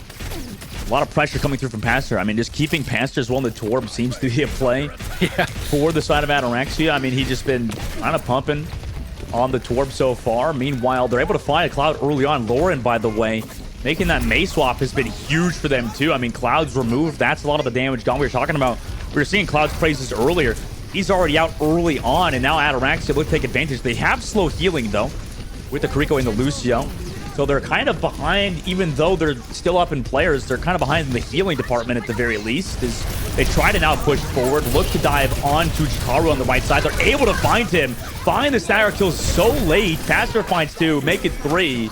Tyler also connects for 4, and Ataraxia are in the driver's seat at the moment here. Yeah, stampeding at this stage, and this is what we're talking about with this play too. Just playing it slow and safe, looking for that opportunity to find that opening pick. As soon as they got it onto Cloud, that's when you can make that pivot. That's what makes D.Va so exceptional in a lot of cases, is the versatility that you get. You can play defensive, you can look to mitigate pressure, and then you can really go ahead and go for the jugular, and that's exactly what Ataraxia are looking to accomplish here. You can see them, again, making that adjustment. Now it's slow and steady, wins the race again, and they've got that opening pick, so now it's time. Oh, no. Karu. I mean, obviously, Skyler's throws the Diva Bomb out here as well after losing mech. Man, they got the checkpoint here, Rix. That's early, too. That's early. Man, this is rough for Jakaru after talking trash on the last map, man. I've got to be honest. Yeah, definitely not a position I would personally want to be in. But Raspberry Racers are in a good position, at least to take this next fight. The defensive position is solid for them, but they are going early and fast. Blizzard committed. Jakaru gets the nano boost. Alexi, though, with the overclock. It's Lauren. Nice shot from him to find the kill. Shira also went aggressive. Nano boost only committed with that overclock from Alexi. Meanwhile, Ataraxia committed the U-bomb earlier and the Blizzard. But it's Raspberry Racers to come out on top at 70 meters. That is a large amount of advantage that Ataraxia have now. Yeah. Massive, especially when you consider that getting through these chokes, away from these bridge sections, very difficult. And Raspberry Racers literally have to race their way through them and utilize it to their advantage here. Jakaru on the Winston certainly helps them. Definitely a strong character in this section of the map, being able to go for those quick and easy high ground resets, but we're going to need some Raspberry Racer lethality to happen very quickly, and there you go. Yeah, Shira gets removed before the beat can even land to save him. Pastor as well to Morton 4. Able to find on Draco at the very least, so they're kind of bringing it back to some degree, but Gustav finds Shira out of the mech. Karu with the Primal eventually finds Pastor. They commit the rally too in this fight, as well as the Primal Rage. A lot of ults committed for Raspberry Racers, but they do come on top.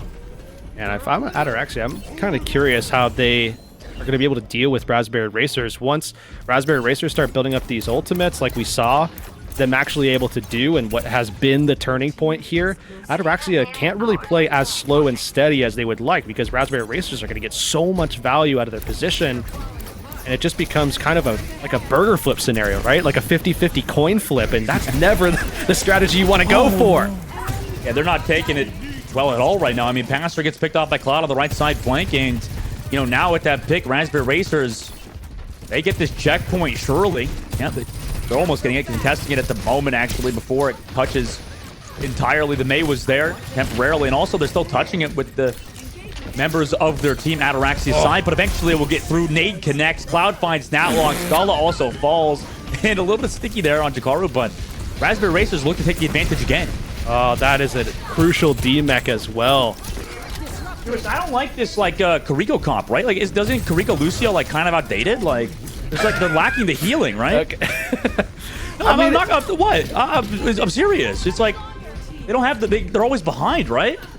Yeah, certainly in terms of healing output, you would imagine, but I think it's mostly just due to the utility. I mean, obviously, we know Suzu is just so strong, can be used to cleanse, but Raspberry Racers are setting the pace, they're setting the tone, and when you're playing with that Kiriko, you're kind of playing to answer, which is not what you want to do.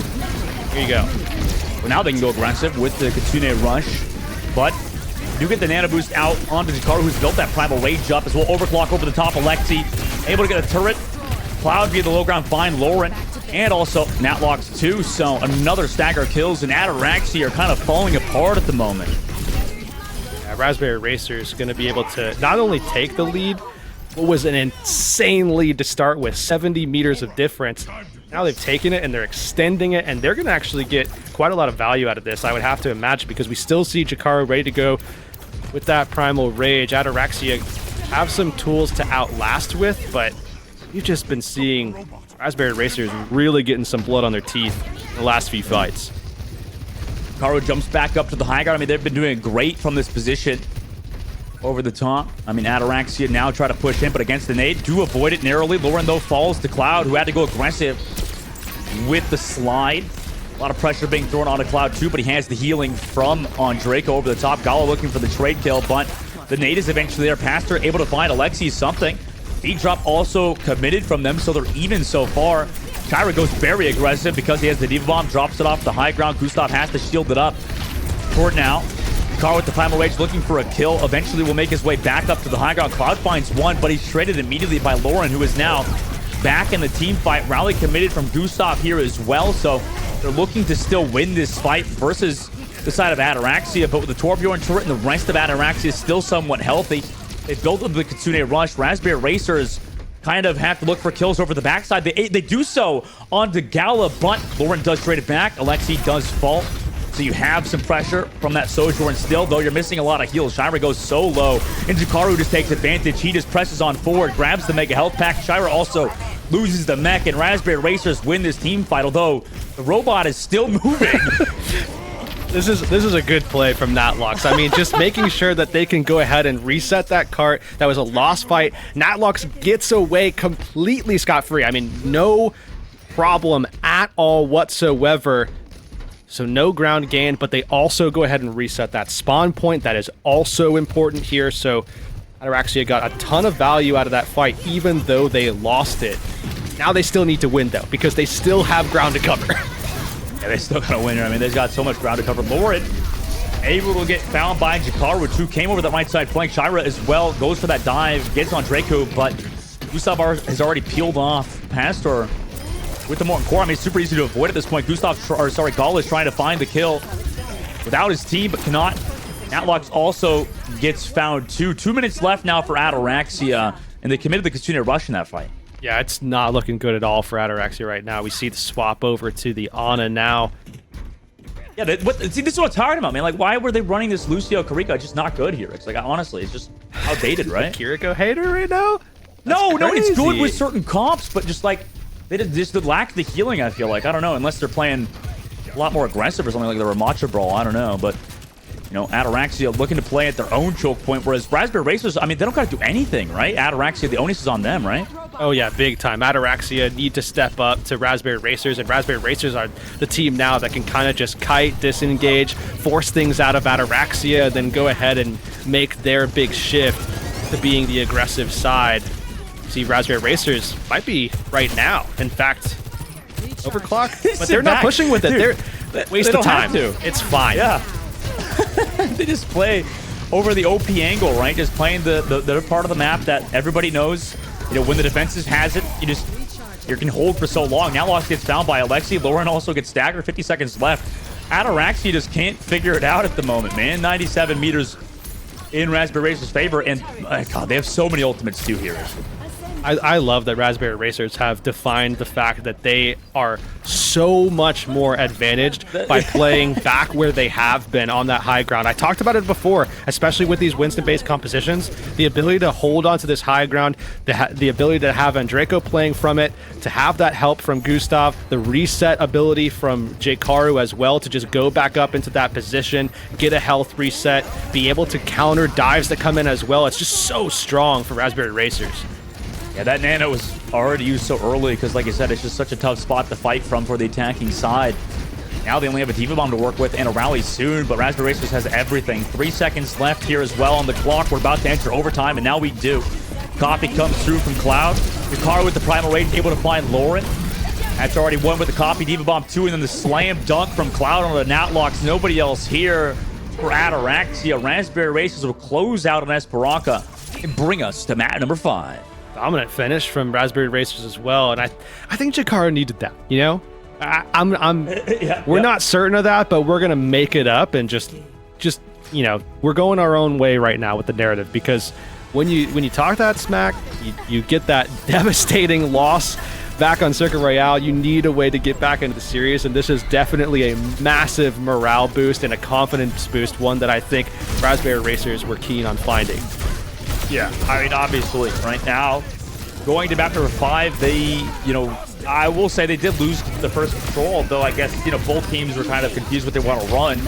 And now for Ataraxia's side here, it's like, do you think they think about something back in Hell for the control map? I think that's the smart play, but it really, I think, depends on just what map they want to go to. Obviously, there's a couple of options still here in the pool, so yeah, there are certainly maps that I would say Helve. I would say more often than not, I would want Helve in here, but there's a couple of maps where maybe you play Shira, depending on if you want to play something like Ramatra or not. Yeah. Okay. Yeah, I can see something like that moving forward. Depending, I think it's really map dependent, like you said. So we'll have to see what happens there in just a bit. But obviously, Hurix, in that series, for Raspberry Racers, they just kept abusing that high ground on Esperanza. This is kind of why, people at Esperanza don't like the map that much, because it's just always that really OP angle you can play from on top of the bridge, just so continuously. And now, obviously, for that number 5, we'll have to see it in just a bit. It's very, very good series so far. Like you said, you called it earlier on. I mean, this is a barn burner so far. 2-2. Map number 5 is the difference maker.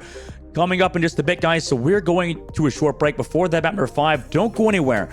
We'll be right back. You like solving problems. Problems like how to stop that tracer from deleting your backline. I know just what you're thinking. You'll bring a turret. But y'all can't solve all your problems by simply bringing an extra friend to the battlefield. For that, you need the Contenders Torbjorn skin. Solve your problems by connecting your Battle.net account to Twitch. After that, watching Overwatch Contenders Summer Series will contribute to your drops progress, letting you claim your Overwatch Contenders Torbjorn skin. Even your turret gets an upgrade. Warning, the Overwatch Contenders Torbjorn skin does not come with extra or upgraded turrets. Build instructions will not be provided. By picking Torbjorn, you waive a claim towards any destroyed turrets. No refunds, no exchanges, and no take-backsies.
Welcome back, everybody. We're headed into that map number 5 between Ataraxia and Raspberry Racers. Now, Hurix, obviously, the last one went in favor of Raspberry Racers, so Ataraxia are looking to change some things. In fact, they're going to bring in back Helv, which map number 1, it worked out for them. Going to bring it back, obviously, for the next map, which is coming up in just a second. Yeah, changing things by going back to what worked, right back to the OG. Ataraxia took map number 1, which was Busan. We go back over to, all 4 maps available in the control map pool there because we did start with Busan. But Ataraxia bringing Helv back in, this makes a lot of sense because we are headed to Lijiang Tower for map number 5, the decider in this series, and could potentially be a major factor as well in terms of who winds up making it into that playoff bracket. This game is actually oddly very important this early on. Oh yeah, both teams desperately need to win this series, and what better map to do it on than Lijiang Tower, right? There's a lot of versatility that we could see. Obviously, Alexi has shown earlier to be a really good echo player too, and alongside Cloud on the Tracer. And now for Ataraxia's side, every time it seems like I feel like I count Ataraxia out, they just always come back, right? On Circuit Rail specifically, like we both counted them out here. They were just about to lose, and then one of the world's biggest Charlie Niners happened, resulting in them eventually winning the map. Yeah, I definitely counted them. I won't even lie about that. That looked like it was going to be going the other direction for sure. Raspberry Racers, I'm sure, also want that one back. They don't want to be put in that position where they're in a map 5 decider, not their map pick. Who knows what could happen? Ataraxia also won that first control map, so they're obviously feeling a lot better with the way that they concluded their map number 4, but now things are back uneven playing field. I believe when you go over to a map like Lijiang Tower, things really even out. The surface is definitely level at this point. The stage is definitely set. Raspberry Racers, we know kind of what to expect from them. There are no other tanks on the roster, so certainly we're looking at things like Winston to be very prominent for them, as opposed to the other side with Helv, who knows, but I imagine certainly the Winston to be the feature for them there as well. Oh yeah, for sure. Helv obviously continually played that, and on the side of Ataraxia, they're also playing that Torbjorn too, just continuously. I don't know, it seems rough for Pastor. To play anything besides the Torbjorn, but Raspberry Racers have figured it out here, kind of, right? It seems like on the previous maps, whenever Pastor's playing that Torb, they just able to eventually shut him out, just take that turret down first, and then get rid of him. It should be easier, I guess, on control, right? To run the Torbjorn 24/7. You would have to imagine that it should be a little bit easier. Certainly with the way that maps are set up, and it's obviously all very symmetrical, very neutral in a lot of cases. Yeah. I would expect that Torb should be able to get a little bit more value should we see it, but I think the more important actual thing to talk about here might actually be things like Sombra or even potentially Mei. We've seen those poke their heads out in a couple of different times in this series, and there are some sub maps here that might actually see a lot of value gained from either of these teams pulling that kind of stuff out, and I'm curious to see if we get more of that as opposed to just the Torb that we've certainly seen quite a lot of, and I expect to see here on this control map as well. Yeah, I think you're right to expect it. I think this is, obviously one of the maps that you could run that Mei on, but, maybe when it comes to Night Market and Gardens, you could mix it up potentially, but, Lauren so far has been stellar. Meanwhile, for Raspberry Racers' side, what do they want to do here? Helv looks like he's going to be playing that Reinhardt 2 to start things off. Yeah, Helv, I think, we did actually talk about this at the very beginning, too, of just made a point to mention that Helv, definitely one of the better Reinhardts, long-standing player here in Contenders EMEA. I remember following him years ago and just the dominance that he asserted with the Reinhardt, some of those Symmetra teleport Earth Shatter setups, just absolutely crazy when he was back there on Obey Alliance way back in the day. But nonetheless, they're pulling it back out again. This is maybe the only time we could potentially see that Reinhardt come out and be in a good spot. So we'll have to see if they can pull it.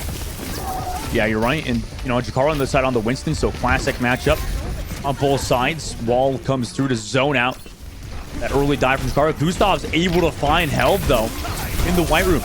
Nice work from Gustav and the rest of Raspberry Racers to take down the Reinhardt of Ataraxia. Now they're down Helv, so they can't contest that point either. Raspberry Racers take that point first and just need to back up. Unfortunately, a slow start here for Ataraxia. Wait, what? Oh, they're coming back into this. Back.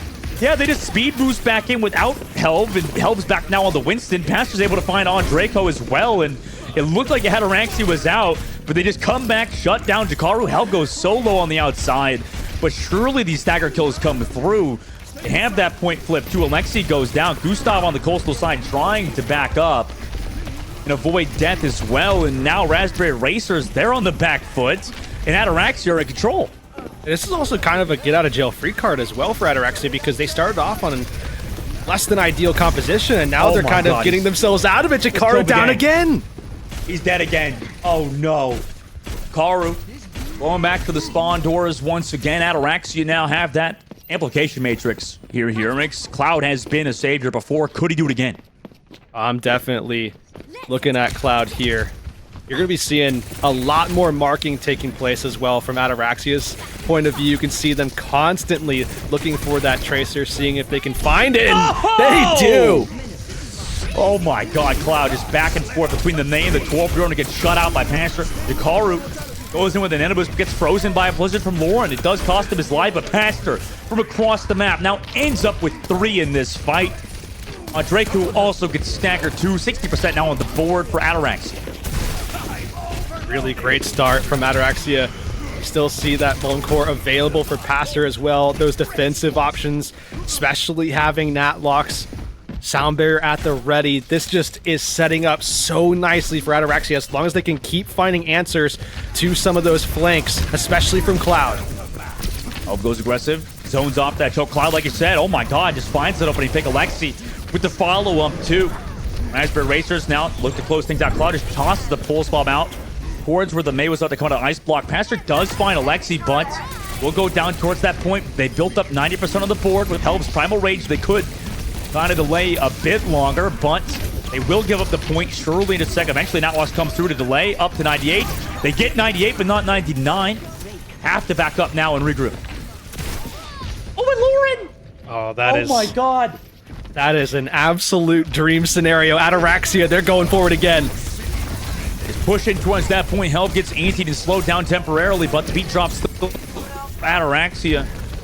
May player of Ataraxia has been playing so damn well. Jakaru does eventually with the Primal Rage get Natlocks off the map, comes back through for Lauren's side, so they do get that trait. Still have the point as well under the control, but they have to commit the overclock now too in towards this team fight that was surely a team fight win. But eventually they commit a little bit too many ultimates. Pastor again finds the kill on the Cloud, who went too far. I mean, Jakaru really kind of saved the day for Raspberry Racers there. I mean, Natlux had Sound Barrier. That was very obvious going in. The only way to deal with that is to keep that Lucio airborne, and took him airborne all the way off the map, and now they've reset economy a little bit. Jakaru with the boost as well, looking to find some kills. He's getting a lot of cleave on that front, building towards that Primal, but allows Alexi to find the kill on the Pastor before the beat can even come out from Natlocks. Pulse bomb committed from Cloud here too into the bubble. Natlocks lands right on top of it too. 80% on the board. Ataraxia need to die quick or it's GG for them.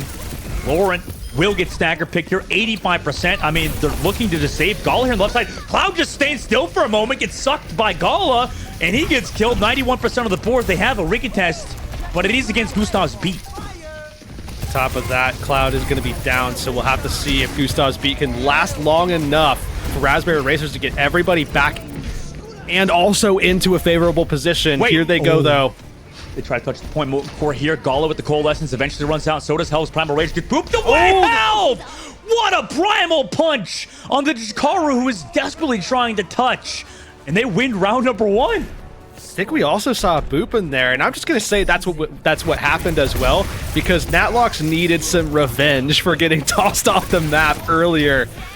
What a big play from Ataraxia, just again, in a situation that seems unwinnable. They find some kind of way. Raspberry Racers work their way back into the series, but it was Ataraxia that ends with the upper hand for sure. But I still think some questions left unanswered here for Raspberry Racers, or sorry, rather Ataraxia, despite being up 1-0, is, again, how do you deal with Cloud? Can you keep marking? Can you keep finding that way to shut down some of those flanking lanes? Obviously, before we saw Pastor dealing with it a lot of times with the Tor, but you don't have that now. They're going the other approach. It's that Sombra that we talked about, as well as a Tracer actually coming out from Pastor. Yeah, I guess so. Now, Raspberry Racers are the ones that have to be paying attention to those flanking lanes, like you said. Having Cloud on the Echo, gets the grenades off on the inside of Natlox, gets him so low. Lauren also gets slept on the back, but no kills just yet for Raspberry Racers, although they have forced some cooldowns out. Now Pastor has to go back towards that point. It is now unlocked too, so both teams trying to figure out what to do at this point. They do send one member of their team on Raspberry Racers to go contest the point, but everybody else here is still stuck on that bridge. Jakaru has to jump back too. Ataraxia have all of the advantage here, control the dojo room too. Almost get that point flip. In fact, they do, but it does result in Cloud getting the first kill on the inside angle. Onto Natlox. Jakaru combines onto Gala too, who got really low. Eventually, Helv will fall too. Gala is able to find that one kill, but even though they did get the point first, Raspberry Racers win that first fight, and surely will claim the point here. I think one of the things that I'm going to be looking for here is just Helv. If Helv can stay alive, I think that's going to be the focus for Raspberry Racers, just maybe trying to see if they can get some early pressure up onto Helv, then having Cloud dive in, follow up, get the kill. Ataraxia, a little bit of a race of their own here, keeping Helv alive, obviously, on the other side, but also finding some kills for themselves. Perfect sticky, and then also with the hack early on by Lauren. Helv gets those 2 kills and 3 final blows. What a recontest from them here. Yeah, that's crazy that they were able to pull that off, because remember, it's all going to come down to a lot of focus onto Helv, but Helv is the one putting the focus onto everybody else at this stage. And now you see that EMP built up. You see that juggle, that back and forth between Helv and Gala ready to go as well. Primal Rage as well as the Nano Boost, but that EMP, that's the focus. But they took a little bit too long to set it up. Now they go for the EMP. The Nano comes through. Is he off the map? Oh, no. Oh, no. What a primal play from Helv after the slide was used from Alexi, so he couldn't recover from that. He's off the map with the Nano Boost. That's no longer here. Cloud has to commit the copy as well. But Helv will run down Gustav too. Copy eventually will run out too. And eventually the Echo has to escape. Jakaru gets staggered. Ataraxia are just keeping it rolling. That's just that's such an important set of ultimates to just be out of now, and you're seeing even comp swaps to be able to match Ataraxia here. But look, you're down, and in a control map, I'm sure you're more aware than anyone probably. In these situations, when you're on a control map, if you're making these late swaps, you're really desperate at that stage. Oh yeah, no, yeah, you're really desperate. It's so hard to recontest here, and it's like you never want to make these swaps mid-map as well. Tough to make those calls and those decisions, but they do so. They do flip that point for free, basically, though, and Pastor does get picked up by Draco. Lowen, though, trades it back, and a pause comes through mid-fight of all things, but we are down 1 DPS to 1 DPS at the very least, so even so far there, Hurix, you know, Raspberry Racers just got that point cap for free without Ataraxia even touching? Yeah, Ataraxia giving that up, I think, was not something that Ataraxia planned for. I don't. I would be very surprised if they planned for that, but especially given the fact that they have those ultimates built up, they know Raspberry Racers are playing from neutral here. But wait, what? So okay, I mean, should I even bring this up? I mean, I'm sure. Helv just couldn't touch the point. He was looking to touch it, but he was getting some lag spikage from his end. Now we're going to resume the series in just a second as everybody's kind of figured everything out. We're headed back into the lineup. Immediate Nano Boost used by Gala, by the way, after the unpause. A little bit of unethical gameplay from that aspect, but Karu able to live for now. Rally committed as well on towards that point. But they're using a lot of ultimates just to pressure off Raspberry Racers, keep this point under the control. Draco will go down. Karu able to trade back Natlox in the white room on this side. Pass was able to find Gustav with Helv, and eventually Jakaru too. Cloud is able to find Gala. The point's still in Raspberry Racers' favor, so they were getting that point up. Eventually, Ataraxia will reclaim the objective, though. I'm starting to grow concerned for Raspberry Racers here now. I mean, Ataraxia have their backs up against the wall. EMP at the ready, gonna be ready for both sides even, so we might even just see a trade, a 1-for-1 back and forth. Who can get more value? And it's early. Oh no, luring onto Gustav, on Draco down. Cloud, could he be a hero? Hangs the pulse bomb, tosses out towards the point. Able to get an outlock. Helv is just shutting out Jakaru on the inside angle, but it does cost him his Sombra's life. Overtime ticks down. Who can touch here? Is anybody there? No! Ataraxia closeout, get the 3-2 victory against all odds. They should have not won today, Herix, but they do. Oh my god. Circuit Royale stolen.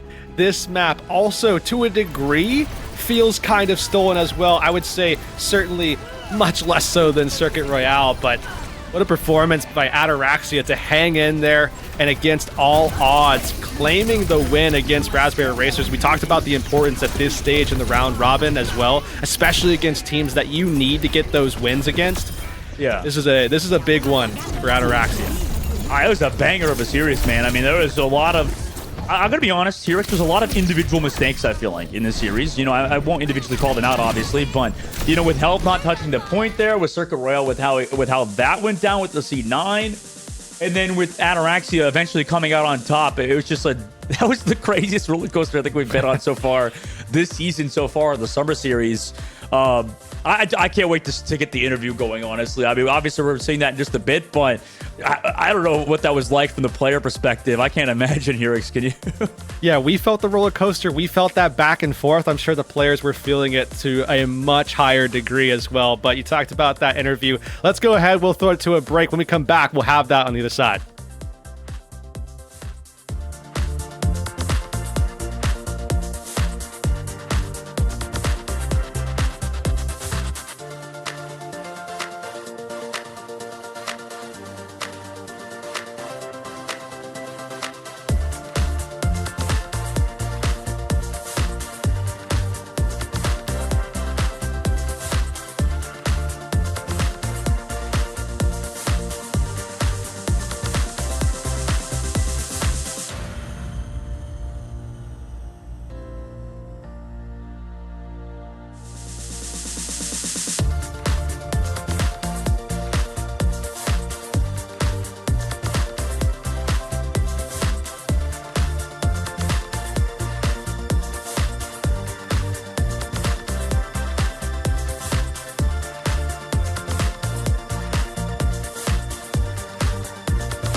Hello, everyone, and welcome back.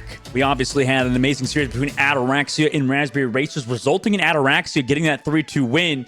We brought in Pastor from the side of Ataraxia for an interview today. I mean, how you doing, Pastor, after that one? I mean, that was from the outside, myself and Herix were sweating.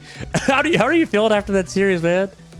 I mean, it's pretty surprising, honestly. I mean, I just came back from a 2-week vacation as well. So I was like, I mean, I couldn't go on the tracer that long because my aim was not there. So we just decided to go for the Torb this series. Totally fair, man. So yeah, not planned, that Torb, not something that you guys particularly were scrimming with, just because we were having some conversations about that initially. Just, okay, yeah, we know that, you know, a lot of teams like to kind of go for the Torb, maybe for certain situations where you're playing against the Winston. It's a decent option if you need it, it's there. It was really just you went on vacation and it was just you kind of had to, because were you really going to play the Tracer without any kind of warm up, you know, kind of thing? Is that what we're hearing, right? I mean, not only that, it's also that like we basically don't scrim. I think we've had like 2 scrims past 2 weeks as well. I mean, I wasn't there. Ken was playing before me, so yeah, that's basically where we're at. Not much going on. I mean, you guys got the win today, so not much. I mean, you guys obviously have a lot going on now. I mean, how's the team feeling after that series? Are they kind of in your boat where everyone's just nonchalant? You know, obviously we saw a little bit of drama, you know, on Circuit Royale. I mean, yeah. I mean, we were thinking that as well, because we saw there was stuff being typed in the chat. Yep, so, we talked about that on cast too, so that's out in the open now. Yeah, well, Help just said, guys, full focus, just go in there, don't care about what they say or we're behind. So just, I mean, yeah, we were really surprised we even got Circuit, because I was in my, like, to be honest, I was thinking that was over. There's no way we should have won that, but somehow we did.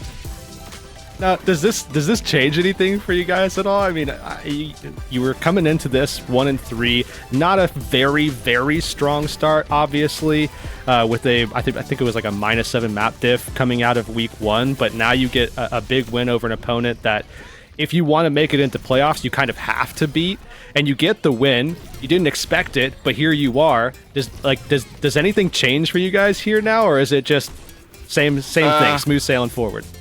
Yeah, I mean, it's pretty much. I mean, next match you'll probably see me. I mean, it won't be casted, but I'll probably just do the same stuff. Maybe try some other things. I don't know. I mean, we were just kind of chilling. Yeah. Where did you end up going for vacation? Can I ask that, or are you just like chill? Just. I went to Italy. Oh, okay. Ooh. Wait, how was that? How was Italy? You like it? Yeah, it was very. It was really hot. It was like 40 degrees Celsius. Yeah, it was insane.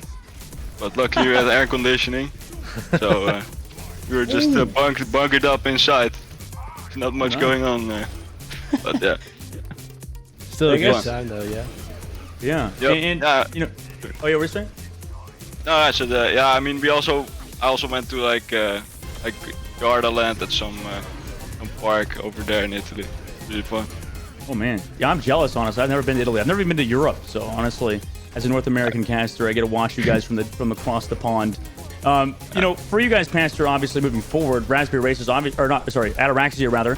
When you guys sub in, you know, Helv or Shira, what's like the idea there? Do you guys kind of plan these things out pre-map, or is it just a kind of matter of feeling? Like for example, after you guys won Circuit Rail and decided to keep Shira in. I mean, it's mostly just Helv, like deciding, since he's our captain, like Team Spain captain as well. So he's just like, yeah, I'm playing this, or no, I'm not playing this. Shira's in, and that's pretty much how it goes. Like when it's like more of an off-tank map, it's a good chance Shira will also play. That makes sense. I mean, how much of that kind of stuff is, you know, you guys obviously all trusting in Helv to a degree, trusting each other. You know, how kind of is the level of synergy do you feel like with this team? Obviously, this is a team with a lot of players with a lot of talent, but in order to be successful, which you guys were today, you need more than that, right? Yeah, I mean, there's obviously moments where you just need to play together, otherwise you're just not gonna end up getting there. But yeah, I mean, it's mostly also just Helv calling and telling us what to do. He's micromanaging quite a bit, so I mean that really helps with the teamwork. Oh, that's a lot of work on Helv's shoulder. I mean, have you guys kind of slowly been taking some of that off of his plate? Obviously, for you guys, and like I said, Helv's kind of your captain. He's doing a lot at the same time, have you or anybody else on the team kind of been trying to help him a bit with that aspect?